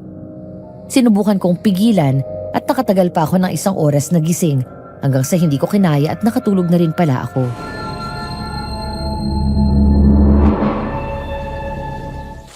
Diego, kumusta ka na? Nilalagnat ka pa? Hindi na. Oo nga. Ay, salamat sa Diyos. Ang galing mag-alaga ng magandang nurse ko eh. Ikaw talaga napakabulero mo. Walang halong bola yun. Totoong sinabi ko. Kanina ka pa ba gising? Mga 1 oras na. Hala, bakit hindi mo ako ginising? Ang sarap mong panooring matulog eh. Parang may katabi akong anghel. Ganito palang pakiramdam kapag nagigising ka sa umaga at ang unang nakikita mo ay yung babaeng mahal mo. Ang saya sa pakiramdam. Tama ka na nga dyan. Baka akala mo nakaligtas ka na. Pinag-alala mo ako kagabi. Sorry na. Hindi ko rin inakala na makakagat ako ng impaktong yon. Pero naaalala ko nga na umiyak ka pa nga eh. Eh syempre, nag-alala ako sa'yo. Ipiniliwanag sa akin ni Kapitan ang pwedeng mangyari sa isang tao na kagat ng aswang. Kaya siguro bago ka iuwi ni Kapitan dito ay hindi na ako mapakali. Hindi ako makatulog sa kakahintay sa'yo. Pwede ba kitang yakapin? Ha? Oo naman. Hinawakan ako ni Diego sa kamay at bahagyang hinila. Nakuha ko ang ibig nitong mangyari. Nahiga ulit ako pero lumapit ako sa kanya at umunan sa braso nito saka ako niyakap ng mahigpit. Napangiti ako nang maramdaman ko na hinalikan niya ako sa noo kaya yumakap din ako sa bewang niya. Nakaramdam ako ng kapayapaan sa puso ko nang ikulong niya ako sa kanyang mga bisig, Madam Venus. Parang ayoko nang matapos ang sandaling yun. Parang gusto ko na lang manatili doon. Nang hawakan ni Diego ang baba ko at bahagyang inangat ang aking muka, tinitigan namin ang isa't isa hanggang sa bumaba sa labi ko ang kanyang tingin. Natutokso akong halikan ka, Rosel. Kaya lang baka biglang magkamalay ang tatay mo at habulin ako ng itak. Hahabulin ka ng itak nun kapag sinabi mo. Nagka-boyfriend ka na ba? Hindi pa. Ibig sabihin, Ikaw ang unang lalaki naging espesyal sa akin ng ganito. Masarap pala sa pakiramdam. patawarin ako ni Mang Eliseo. Pero umiibig ako sa kanyang anak na dalaga. Hindi naman yata magagalit si tatay kapag sinabi kong mahal ko rin ang dayo at matapang na manunugis. Pwede ba kitang halikan? Oo.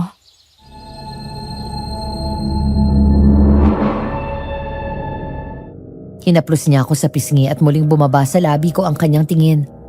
Hinanda ko na ang sarili para sa nakatakdang mangyari. Maglalapat na lang sana ang labi namin nang bigla naming marinig na bumukas ang pinto ng kubo at narinig ang boses ni nanay. Para kaming napaso sa isa't isa at mabilis pa sa 4:00 na naghiwalay. Nang umikot si Diego, napasigaw ako nang mahulog siya sa papag. Sa halip na mag-alala, natawa na lang kaming dalawa.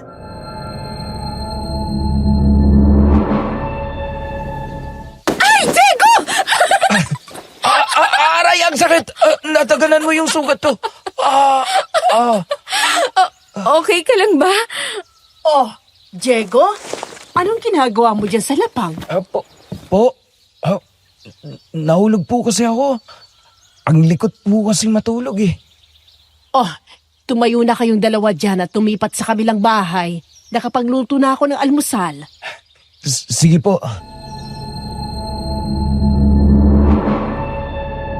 Matapos mag-almusal ay si kuya at nanay muna ang nagpunta sa bukid para magtrabaho. Ako ang naiwan kay tatay para magbantay at gumawa ng gawaing bahay. Sa pagdaan ng mga araw ay nakakausap na namin siya kahit papano. Minsan ay nagwawala siya sa bakuran o kaya naman inaasikaso ang mga tanim niya doon. May mga sandali na nadalatnan ko siyang tulala ulit at nakaupo na naman sa rocking chair. Habang nagluluto ako ng ulam para pananghalian, bahagya akong natigilan nang makitang nilapitan ni Diego si tatay.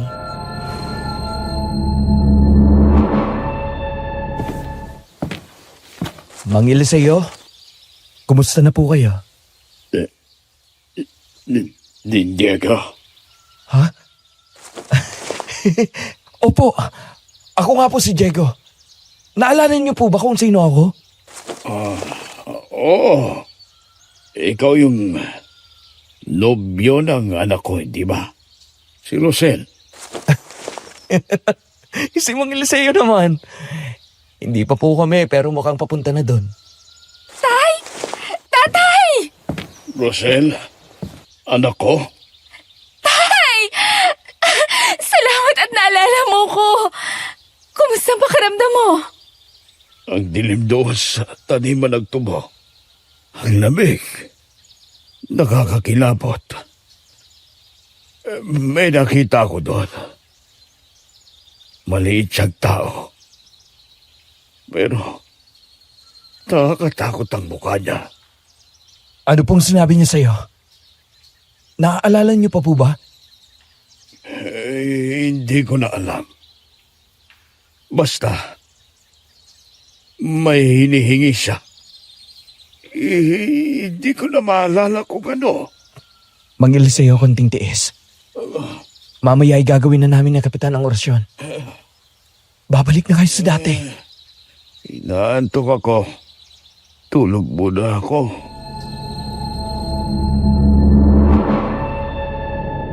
Nakatingin ako na lumingon kay Diego. Yun ang unang beses na nagsalita si tatay at may nakilala sa amin. Sa sobrang saya ko ay naluhanan naman ako. Sumunod ako kay tatay sa kwarto ko para alalayan siyang humiga at siguraduhin na komportable siya sa kwarto. Ilang sandali lang ay nakatulog na nga ito. Nang bumalik ako sa kusina ay sakto namang dumating sila nanay at kuya mula sa bukid kaya agad namin kinuwento ni Diego ang nangyari. Sa tuwa ni nanay ay tinabihan niya si tatay sa kama at pinanood matulog.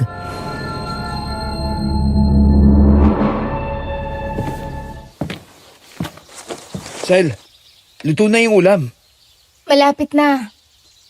Bayaw, kumusta sugat mo? Ayos naman. Pucha pare, susunod mag-ingat ka ha. Hindi pa nga kayo nitong utol ko, byuda na agad. Ngangawa yan. Patay na patay pa naman sa'yo yan. He? Tao po? Oh, si Bonnie.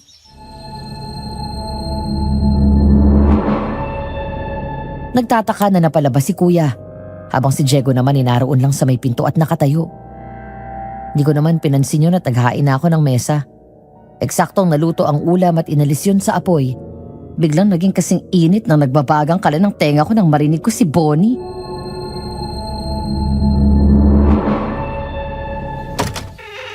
Hi, Victor. Oh, naligaw ka yata dito. Anong sadya mo? Pwede bang makausap si Diego? Si Diego? Hmm? Oo naman. Pare, tawag ka. Sige, nandiyan na. Sinundan ko ng tingin si Diego nang lumabas ito. Ako naman pasimpleng sumilip sa bintana at nanood doon. Nakita ko kung paano ngumiti ng nakakaakit si Bonnie kay Diego nang lumabas ito. May dala pang mangkok ang babae at parang naiihi sa kinatatayuan. Magandang araw po. May paglilingkod ba ako? Hi, Diego. Nagpunta ako dito para ibigay sana sa itong bopis. Ako mismo nagluto niyan. At saka, gusto ko lang magpasalamat sa ginawa mo kagabing pagligtas sa akin. Nabalitaan ko kasi kay Kapitan ang nangyari sa'yo. Nagigilty lang ako na nakagat ka ng aswang dahil sa akin. Walang ano man yun. At saka, hindi naman ito dahil sa'yo. Talagang hinahanting ko yung aswang na yon. Alam ko na. Ang mabuti pa, punta ka na lang sa bahay kong mamaya. Inuman tayo. Masarap akong pulutan. Masarap ako magluto ng pulutan. Pasensya na po pero... Sige na, baby boy. Malaki ang utang na loob ko sa'yo. Kahit dito man lang, makabawi ako. At saka, gusto kong kwentuhan mo ako sa mga adventure mo sa aswang. Kasi ate, may magagalit. Magagalit yung si Aling Penny. Akong bahala sa'yo. Excuse me? Pare, lagot ka. Rosel, nandiyan ka pala. Iniimbitan ko lang sana si Diego sa bahay para... Hindi po siya pwede. Hindi siya available ngayon, mamaya, at bukas, at sa mga susunod na bukas pa. Ito naman, napakahigpit. Iingatan ko naman yung kaibigan mo eh. Ay, Ate Bonnie, sorry. Hindi ko siya kaibigan. Boyfriend ko tong nilalandi mo. Boyfriend?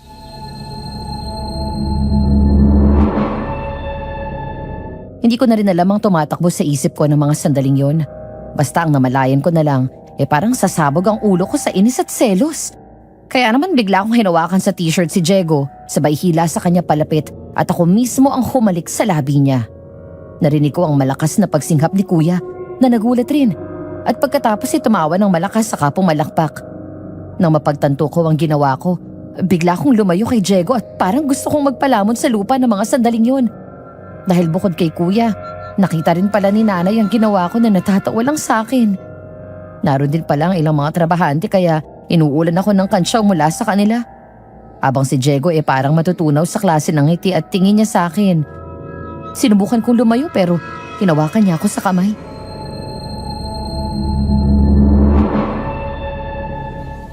Sorry ate, pero nakita nyo naman. Tigre magalit itong si Commander. Salamat na lang din po sa bopis.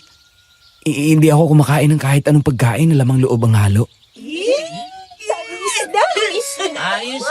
Ayos ah. Kurang pa naman. Ayos ah. Ayoko na nga. Hep, saan ka pupunta? Maghahain na. Kakain na kami. Tayo. Aling Penny, una na po kayong kumain. Mag-uusap po kami ni Rosel. Oh, sige. Take your time. Naku, mukhang malapit na ako magkaapo.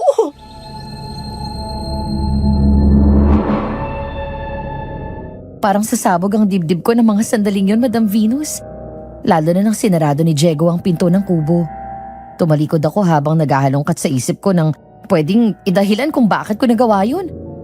Eksaktong pagharap ko para sana magsalita bigla akong sinalubong ni Diego ng isang halik sa labi. Hindi ako makakilos nung una hanggang sa gumalaw ang labi niya at tuluyan na akong nawala sa sarili at tumugon. Mabilis akong yumakap sa leeg niya nang maging mainit at mapusok ang halik na pinagsasaluhan namin. Makalipas ang ilang sandali ay huminto kami at tumingin sa isa't isa.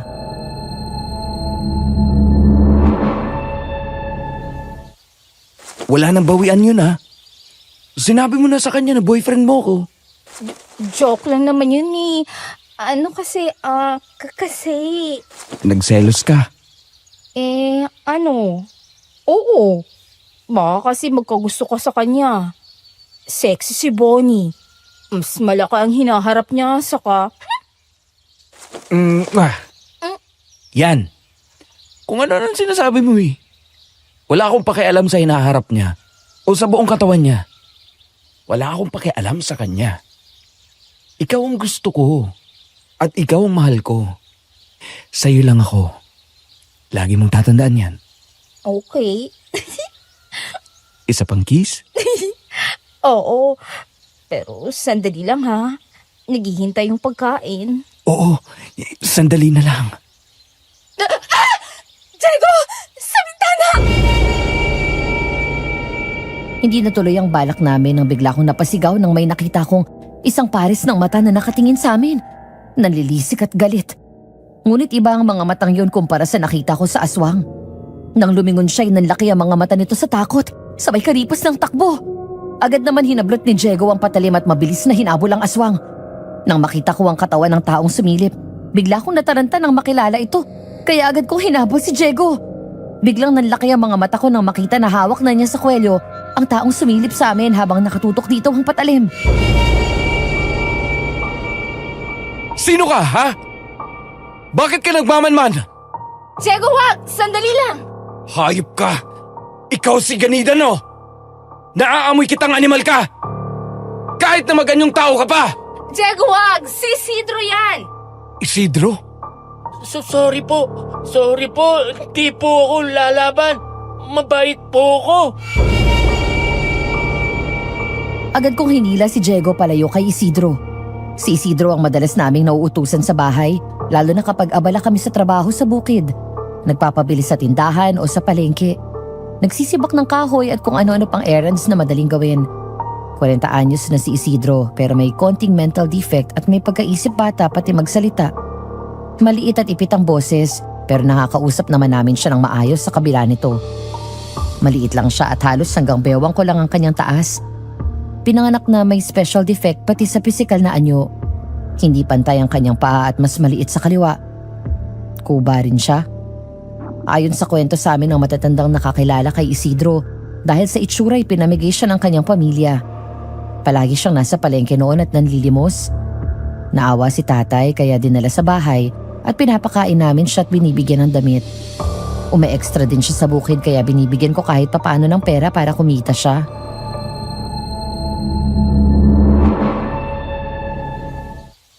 Isidro naman kasi. Bakit ka nakasilip ng ganon? Akala ko tuloy ikaw yung aswang. Sorry po. Papati lang sana ako eh. Siya nga pala. Siya si Diego. Siya ang bago nakatara dito sa kubo. Boyfriend ko. Boyfriend mo? May boyfriend ka na? Oo, bago lang. Actually, kanina lang bago ka dumating. Pasensya ka na kung napagkamalan kitang aswang. Magkasing taas kasi kayo eh. Pero sa susunod, huwag kang sumisilip ng ganun sa ibang bahay ha. Hindi magandang asal yon. Opo. Sorry po. Siya nga pala. Ang tagal mong nawala ah. Saan ka ba nagpunta? Umuwi muna ako dun sa bayan namin. Napalitaan ko kasi na may sakit si Lola. Ganun ba? O, kumain ka na? Tapos na. Sige na. Umuwi ka na muna sa inyo. Bukas ka na ulit magsimula sa bukid. Okay.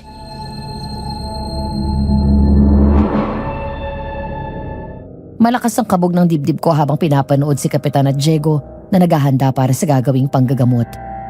Hapon kanina nang biglang lagnatin ng mataas si tatay. Kahit anong pagpapainom namin ng gamot, hindi bumababa ang lagnat niya. Dahil doon ay mas minadali nila ang gagawin. Hindi pa nga dapat yun matutuloy dahil sa nangyari kay Diego. Pero hindi niya ininda ang sariling kalagayan, makaligtas lang si tatay.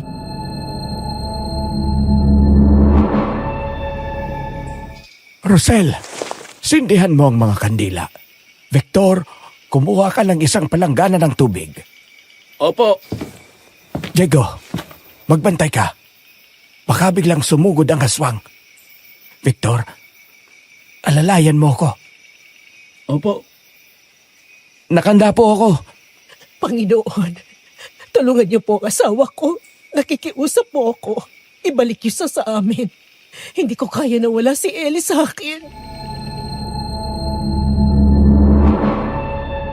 Nang iabot ni Victor ang isang plangganang tubig, ay nagsimula si Kapitan na patakan yun ng natunaw na kandila. Ilang sandali pa ay may nabuo na isang imahe. Nang itaas yun ni Kapitan ay ipinakita sa amin. Nagkatinginan sila ni Diego. Walang salita. Sapat na ang tingin para maintindihan ang nangyayari.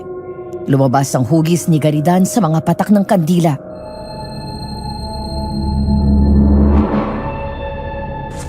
Si Ganidan nga. Diego, ang krus. Eto po. Humanda ka sa akin, maligno ka. Nang iabot ni Diego ang krus na gawa sa metal, ay nilagay yon ni Kapitan sa pagitan ng mga daliri sa paa ni tatay. Biglang lumiyad si tatay at umaangil na parang nag-iba ang boses niya matapos magsalita. Nakaramdam ng pag-aalala si nanay at lalong napaiyak nang dumaing sa sakit si tatay. Lalapit dapat siya pero pinigilan ko. Hanggang sa nangilabot ako nang magsalita si tatay. Pero sa halip na boses niya ang narinig namin, ay ang maliit at nakakatakot na tinig ng aswang ang lumabas sa kanyang bibig.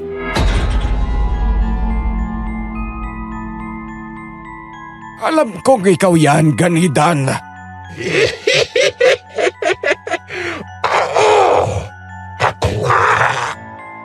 Anong kailangan mo kay Eliseo? Bakit mo siya sinasalbahe at kinulong sa mundo ninyo? Dahil pumasok siya sa teritoryo ko.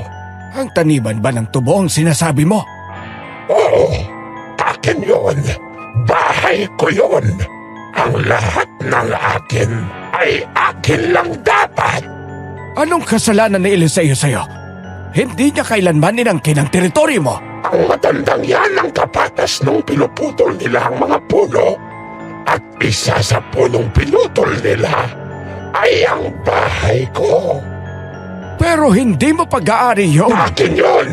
Kaya lahat ng pumapasok doon ay papatayin ko. Pero hindi lang yun ang ginawa niya.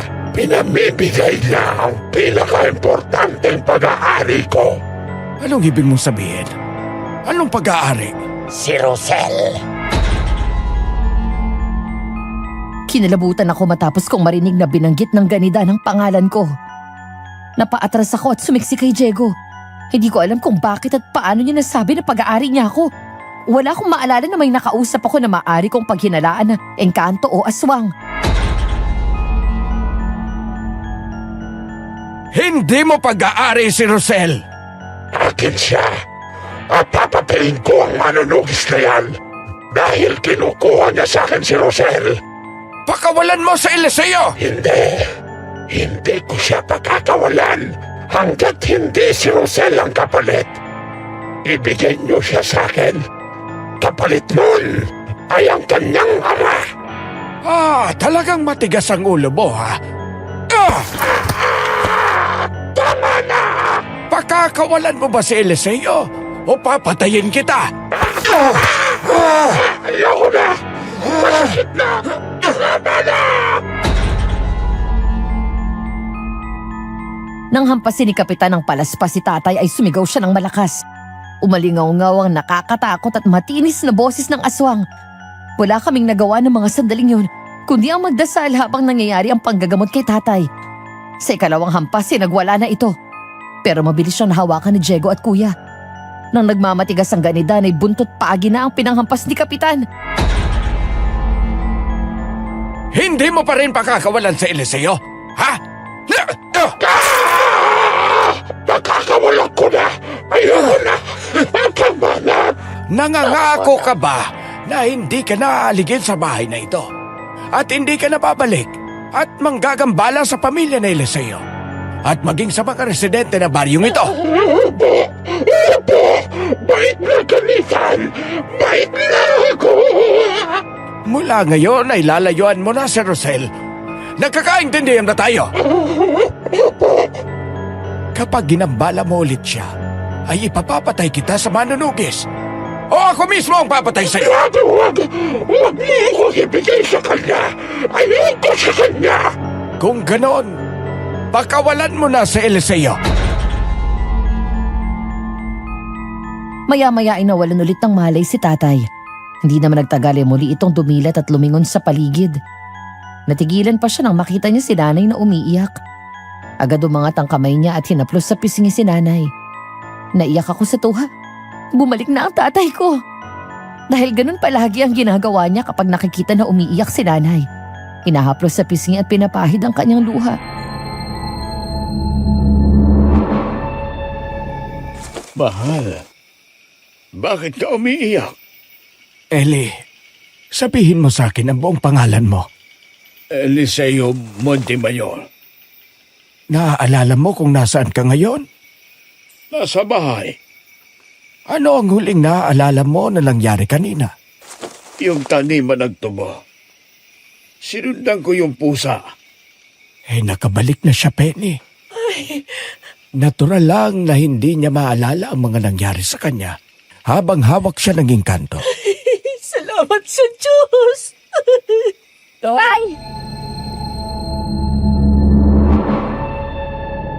Pinagpantay pa ni Kapitan ang dalawang hinliliit ni tatay. Nang makitang pantay na ang mga yon ay binugahan niya ng 3 beses sa bumbunan si tatay. Saka nilagyan nito ng krus sa noo gamit ang hinlalaki nito. Emosyonal kaming lahat na nilapitan siya at iumakap sa kanya ng mahigpit. Nang umayos ang pakiramdam ni tatay at nahimasmasan, ay kinuwento namin sa kanya ang mga nangyari.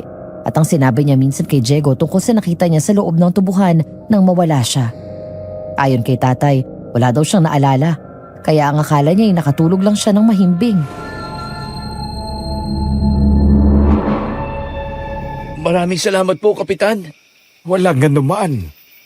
Magpahinga ka muna, pare. At isuot mo itong anting-anting.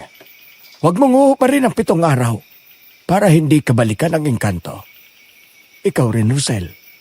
Huwag mong huhubarin yung bigay ni Diego sa'yo. Opo. Ihahatid ko na po kayo sa bahay ninyo.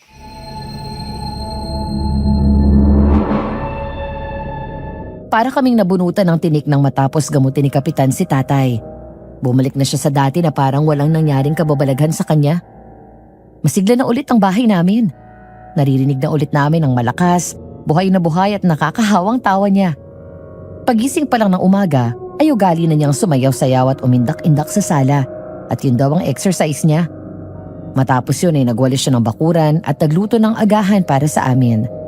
Lahat ng dating routine niya bago siya na engkanto, ginagawa na niya ulit. Nang magising ako ay malambing niya akong niyakap at hinalikan sa ulo. Dahil doon ay hindi napigilan ng umiyak sa tuwa. Lumipas ang maghapon ng payapa. Walang paramdam ang aswang. Dumating ang kabilugan ng buwan na walang namamatay kahit isa o may na-report na nawawala. Kaya hindi lang kami ang nakahinga ng maluwag, kundi ang buong bayan. Nang gabing yun ay isang espesyal na salo-salo ang hininda ni nanay. Hindi lang si Diego ang naroon kundi pati na rin si Kapitan.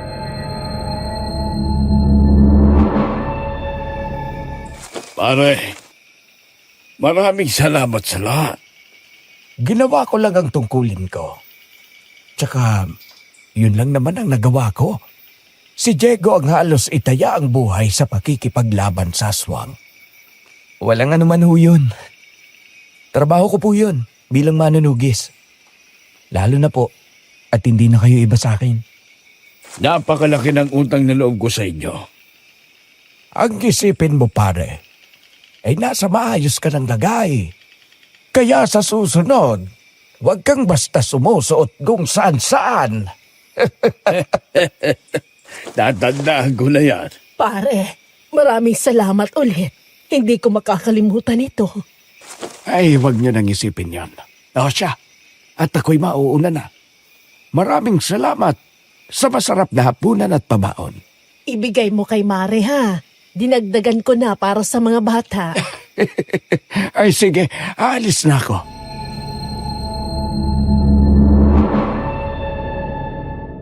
Matapos ihatid ni Diego sa labas ng bakuran si Kapitan, sakay ng tricycle kasama ang mga tanod.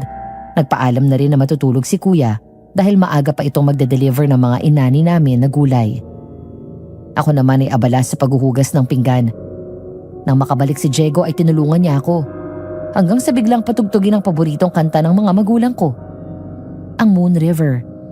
Nang lumingon ako, napangiti ako at sumandal sa counter nang makitang nagsasayaw ang dalawa sa gitna ng sala.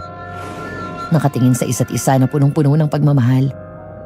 Maya-maya narinig ko na lang na humihikbi si nanay.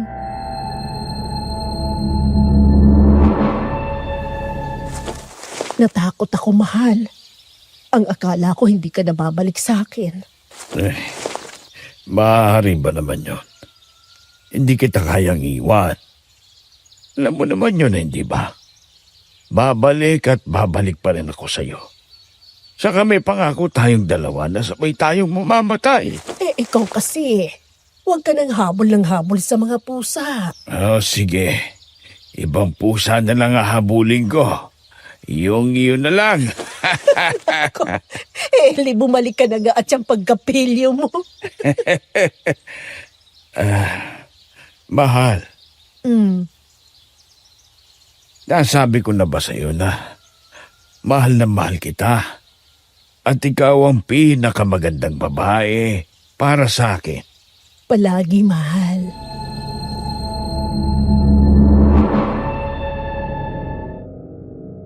Natakpan ko ang bibig ko sa kilig ng halikan ni tatay si nanay ng matagal sa labi. Pagkatapos ay hinalikan sa noo saka sinandal ni nanay ang ulo sa dibdib ni tatay. Doon sila patuloy na nagsayaw na parang sila lang ang tao sa mundo. At napakasaya ko, Madam Venus. Dahil nakikita ko kung gaano kamahal ng mga magulang ko ang isa't isa kahit na matanda na sila. Nang matapos namin ang paghuhugas ng pinggan, napalingon ako kay Diego nang hawakan nito ang kamay ko. Pagkatapos ay lumapit sa mga magulang ko. Kaya naman napahinto sila sa pagsasayaw.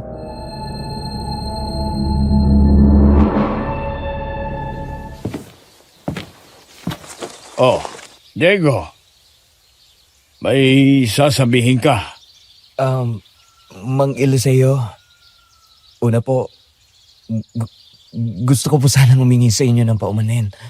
Kung naging mabilis ang lahat sa amin ni Rosel, bala ko po talagang umakyat ng ligaw kapag gumaling na kayo. Kaya lang, Hindi mo na napigilan ang puso mo. opo, pasensya na po. Walang problema sa akin, iho. Pero gaya ng napag-usapan natin noon, huwag mo siyang sasaktan. Mahalin mo siya at ingatan gaya ng kung paano ko siya inalagaan. Opo, tatandaan ko po yan. Ibinibigay ko na sa iyo ang blessing ko. Salamat po. Isa pa po.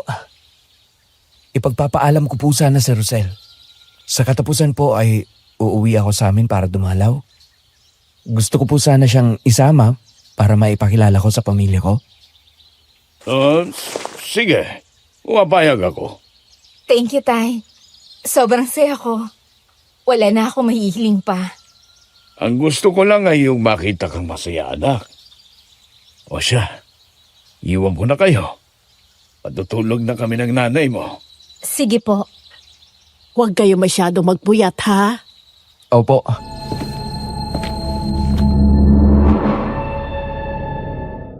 Isang hapon kababalik lang ng mga trabahante mula sa bukid at kasalukuyang binibigay ni nanay ang mga bayad sa kanila. Naroon kami sa harap ng kubo ni Diego at kumakain ng merienda nang mapansin kong kanina pa siya nakatingin kay Isidro. Habang siya naman ay panayang tingin sa amin ni Diego. Seryoso ang mukha at hindi ko mahulaan ang tumatakbo sa isip niya. Malayo sa nakasanayan ko na parang bata na madalas nakangiti.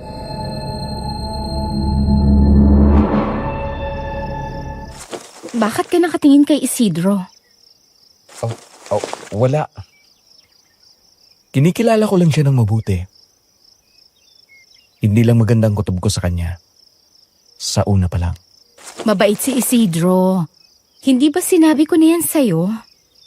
Oo nga. Pero ewan ko. Hindi ako palagay kapag nasa paligid siya. Ano bang iniisip mo sa kanya? Siya si Ganidan. Dahil ba pareho silang maliit at pareho yung boses nila? Hindi lang yan. Naalala mo nung inabol ko siya. Kaamoy siya ng aswang na yon. Masangsang. Parang nabubulok na bangkay. Pinagkakatiwalaan namin siya kaya safe yan. Saka, di ba pinalayasan ni Kapitan yung engkanto? Oo nga. Pero hindi mo kilala ang mga Ganidan. Hindi sila basta nadadala sa ganon. At saka hindi mo ba napapansin? Pasulpot-sulpot lang siya. Yang Isidro dito mula nang dumating ako. Sa bagay, oo nga. Mula nang dumating ka dito, hindi na siya pumupunta madalas. Dati, halos araw-araw yan nandito. Huwag kang lalapit sa kanya, ha? Hanggang hindi ako nakakasiguro kung tama o mali ang hinala ko. Okay. Pero, pwede bang wag mo na siyang alalahanin, please? Sorry. Umiral na naman ang pagiging mananugis ko. Halika, dun tayo sa loob.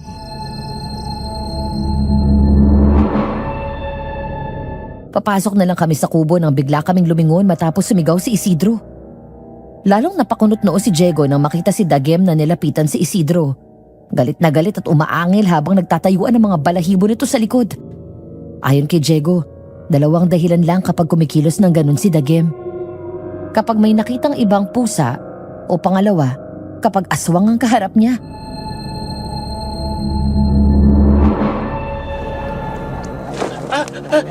Pusa! Ilayo niyo sa akin yan! Mabait siyang si Dagem. Baka dahil hindi ka kilala kaya galit sa'yo. Baka naman tinapakan mo. Hindi. Alis na po ako, Aling Penny. O sige, mag-iingat ka ha. Ang mga susunod na eksena ay ayon na rin sa salaysay ni Diego at ng aking pamilya. Pasado 2:00 ng madaling araw. Ang kwento sa akin ni nanay ay nagising daw siya ng mga sandaling yon dahil pupunta siya sa banyo. Pabalik na siya sa kwarto nang mapansin niya na bukas ang pinto at bintana ng kwarto ko at wala ako sa loob. Doon daw siya nagtaka at hinanap ako sa kwarto ni kuya pero wala rin ako doon. Kaya naman nag-alala na agad niyang ginising si tatay at kuya.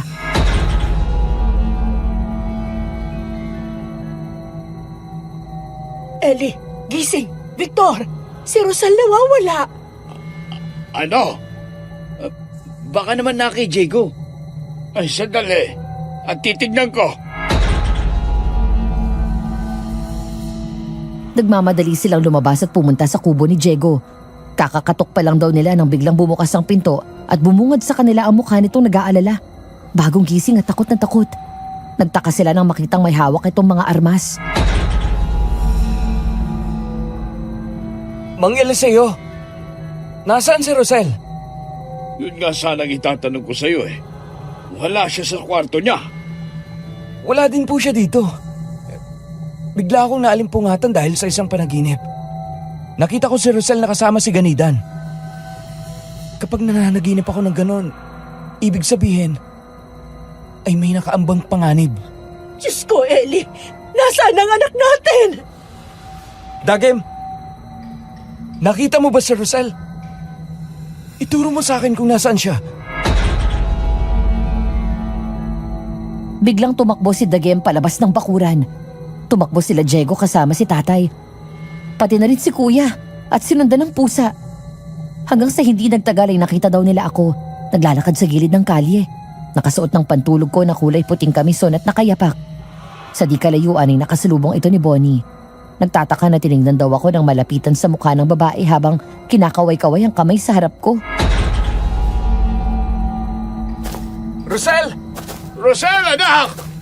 Girl! Huy! Okay ka lang? Asing ka ba? O baka naman high ka? Uy, Victor! Okay lang ba to? Rosel, gising! Rosel! Nang makalapit sila ay tulala daw ako at wala sa sarili. Agad hinubad ni Diego ang suot na hoodie at yun ang pinangtakip niya sa katawan ko. Tinapik-tapik daw niya ang pisngi ko pero hindi ako matauhan. Nang makita daw ni Diego ang kamay ko ay hindi ko nasuot ang anting-anting. Doon lumakas ang hinala ni Diego na nagsisimula na akong maengkanto. Agad daw siyang dumukot ng asin na nasa loob ng suot niyang belt bag saka yun binato sa akin at doon na ako tuluyang natauhan. Rosel, gumising ka! Diego, nasaan ako? Ay, naglalakad ka ng tulalay, girl. Hindi mo alam. Ano ba nangyayari sa'yo? Namatanda ka yata, ate. Nagising ako na may tumatawag sa pangalan ko. Kaboses mo, Diego, kaya bumangon ako at binuksan ko ang bintana. Tapos nakita ko doon ang aswang. Hindi na ako nakasigaw dahil basta natulala na lang ako tapos hindi ko na alam ang nangyari. Aswang? Ang akala ko ba wala na yung pangit na yun? Sinong may sabi na wala na ako? At hindi ako pangit? Ay! Aswang! Ay! Ang pangit mo! Hindi ako pangit! Ate Bonnie! Hindi ako sabi pangit! Pangit ka pa rin! Sa harap ko mismo ay nakita kong biglang nagbago ng anyo si Isidro at naging aswang. Tama si Diego sa hinahala niya. Ang Isidro na nakilala namin ng pamilya ko at tinanggap sa aming tahanan ay ang aswang na pumapatay. Siya rin ang aswang na muntik na kumuha sa tatay ko. Pero mas nagulat kami nang bigla nitong saksakin si Bonnie sa tiyan. Napaatras kami at hinarang ni Diego ang sarili sa amin. Victor! Ilayo mo sila dito! Tutulungan kita, Diego! Wag! Mapapahama ka lang! Hindi mo kabisado kung gaano katuso ang lintik na to. Anong akala nyo? Hayaan ko lang kayo ng ganun-ganun lang? Hindi! Dahil hindi ko pa nakukuha si Rosel. Ang kapalit ng buhay ng ama niya ay siya! Ano bang kailangan mo sa kanya? Dahil siya ang gusto kong dalhin sa kaharian ko. Siya lang ang nagpakita sa akin ng kabutihan noong inalipusta ako ng mga tao dahil sa itsura ko. Siya ang nag-iisang kinaibigan ako. Binigyan ng pagkain, masisilungan, trabaho. Tinuring niya akong parang normal na tao. Ginawa ko yun bilang kaibigan, Isidro. Alam ko, pero yun ang dahilan kaya akong nabighani sa'yo. At hindi ako papayag na hindi ka makuha. Pagkatapos, malalaman ko na iibig ka sa manunugis na ito. Kunin mo siya kung gusto mo. Pero patayin mo muna ako! Umangil ng malakas ang aswang at mabilis na sumugod kay Diego. Nakaramdam ako ng sobrang takot habang pinapanood ko siya makipaglaban. Lalo na nang salubungin niya ang aswang. Bigla itong nag-slide sa ilalim nang talunan siya ng aswang sabay saksak sa tiyan nito. Dahil doon ay bumagsak si Isidro. Mabilis na sinundan yun ni Diego ng sunod-sunod na hagupit ng buntot pagi. Mabilis na gumapang paatras ang aswang. Kahit na puro latay na siya, determinado pa rin itong lumaban. Muli itong sumugod kay Diego, pero sinalubong niya ito ng malakas na sipa. Bigla itong umikot sabay sipa ulit at sinakal ang aswang gamit ang buntot pagi. Kaya nagpumigla si Isidro ng husto.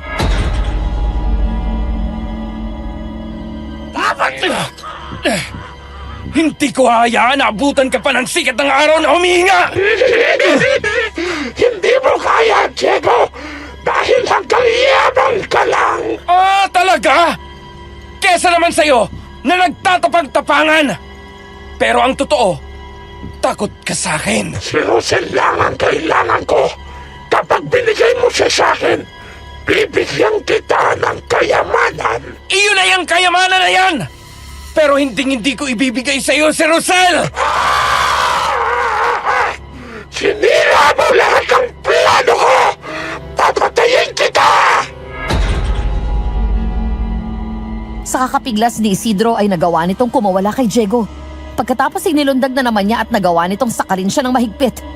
Tinulak siya ng aswang sa puno at ilang beses na binangga ang likod doon.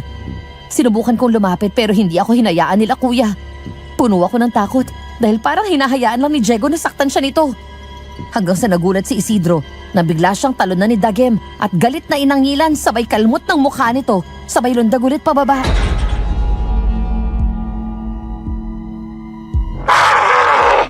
Ilayo niyo siya sa akin! Utang na loob, Isidro! Tama na! Dahil kahit anong gawin mo, kahit patayin mo silang lahat dito, hindi pa rin ako sasama sa'yo! Sinasabi mo lang yan dahil narito ang lalaking ito. Gumising ka sa kahibangan mo! Dahil walang ibig sabihin lahat ng kabutihan na pinakita ko sa'yo! Si Diego ang mahal ko! Hindi! Babawiin mo yan! Si Diego ang mahal ko dahil ayoko sa engkanto na tulad mo! Mamamatay tao! Sa tingin mo ba gugustuhin kong sumama sa gaya mo na muntik patayin ang ama ko? Nang may distrako si Isidro ay sinamantala ni Diego ang pagkakataon at sinaksak ang aswang sa dibdib. Direkta sa puso. Binunot niya ang patalim at sinaksak pa ulit ng 2 beses. Nang matumba si Isidro ay sinuot ni Diego ang kwintas na may itim na mutya saka diniin ang pendant nito sa katawan ng aswang. Nanginginig sa galit si Diego na binuon pa niya ng husto ang patalim sa dibdib nito. Ilang sandali pa ay tuluyan nang namatay ang aswang. Nang lumayo siya, Saka ako tumakbo palapit kay Diego at umiiyak na yumakap. Ngayon, totoong wala na ang aswang. Inawagan ko na si Kapitan. Parating na sila. Anong gagawin natin dito? Sunugin ang bangkay niya. Aray! Hoy! Tulong! Buhay pa ako! Bonnie! Halika, kapit ka. Dadaling kita sa ospital. Lintik na pangit yun? Muntik akong matsugi! Pangit na nga, aswang pa! Aray! Huwag ka na ngang maingay. Butas na nga yung tiyan mo, ang ingay mo pa eh. Oy!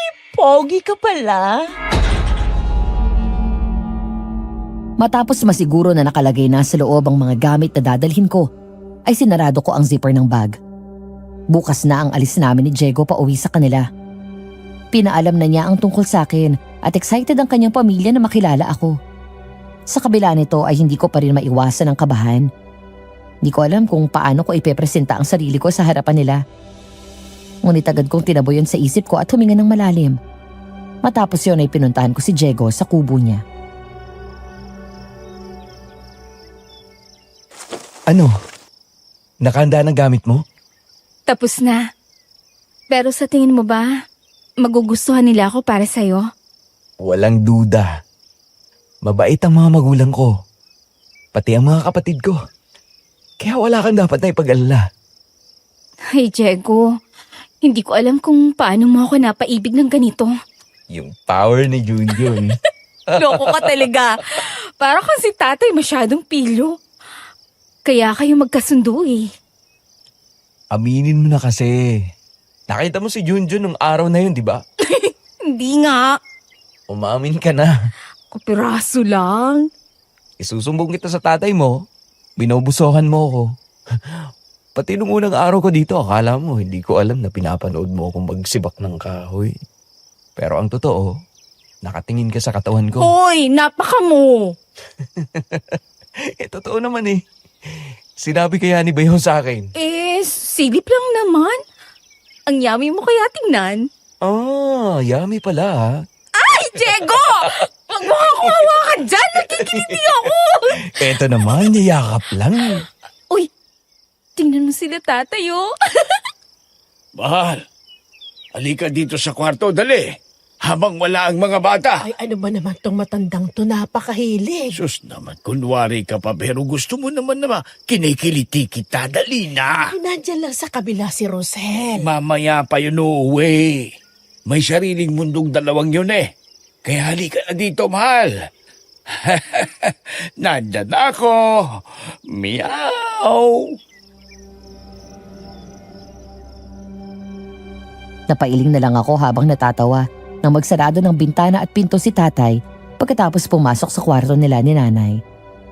Mukhang hindi agad ako makakapasok sa bahay namin. Samantala, natigilan naman ako at natatawa pa rin na sinundan ko ng tingin si Diego na magsarado rin siya ng mga bintana at pinto ng kubo sa kanilak yun. Pagkatapos ay lumapit sa akin. At anong balak mo? Meow. Hanapin din ang kiliti mo. Halika dito. Ano ba?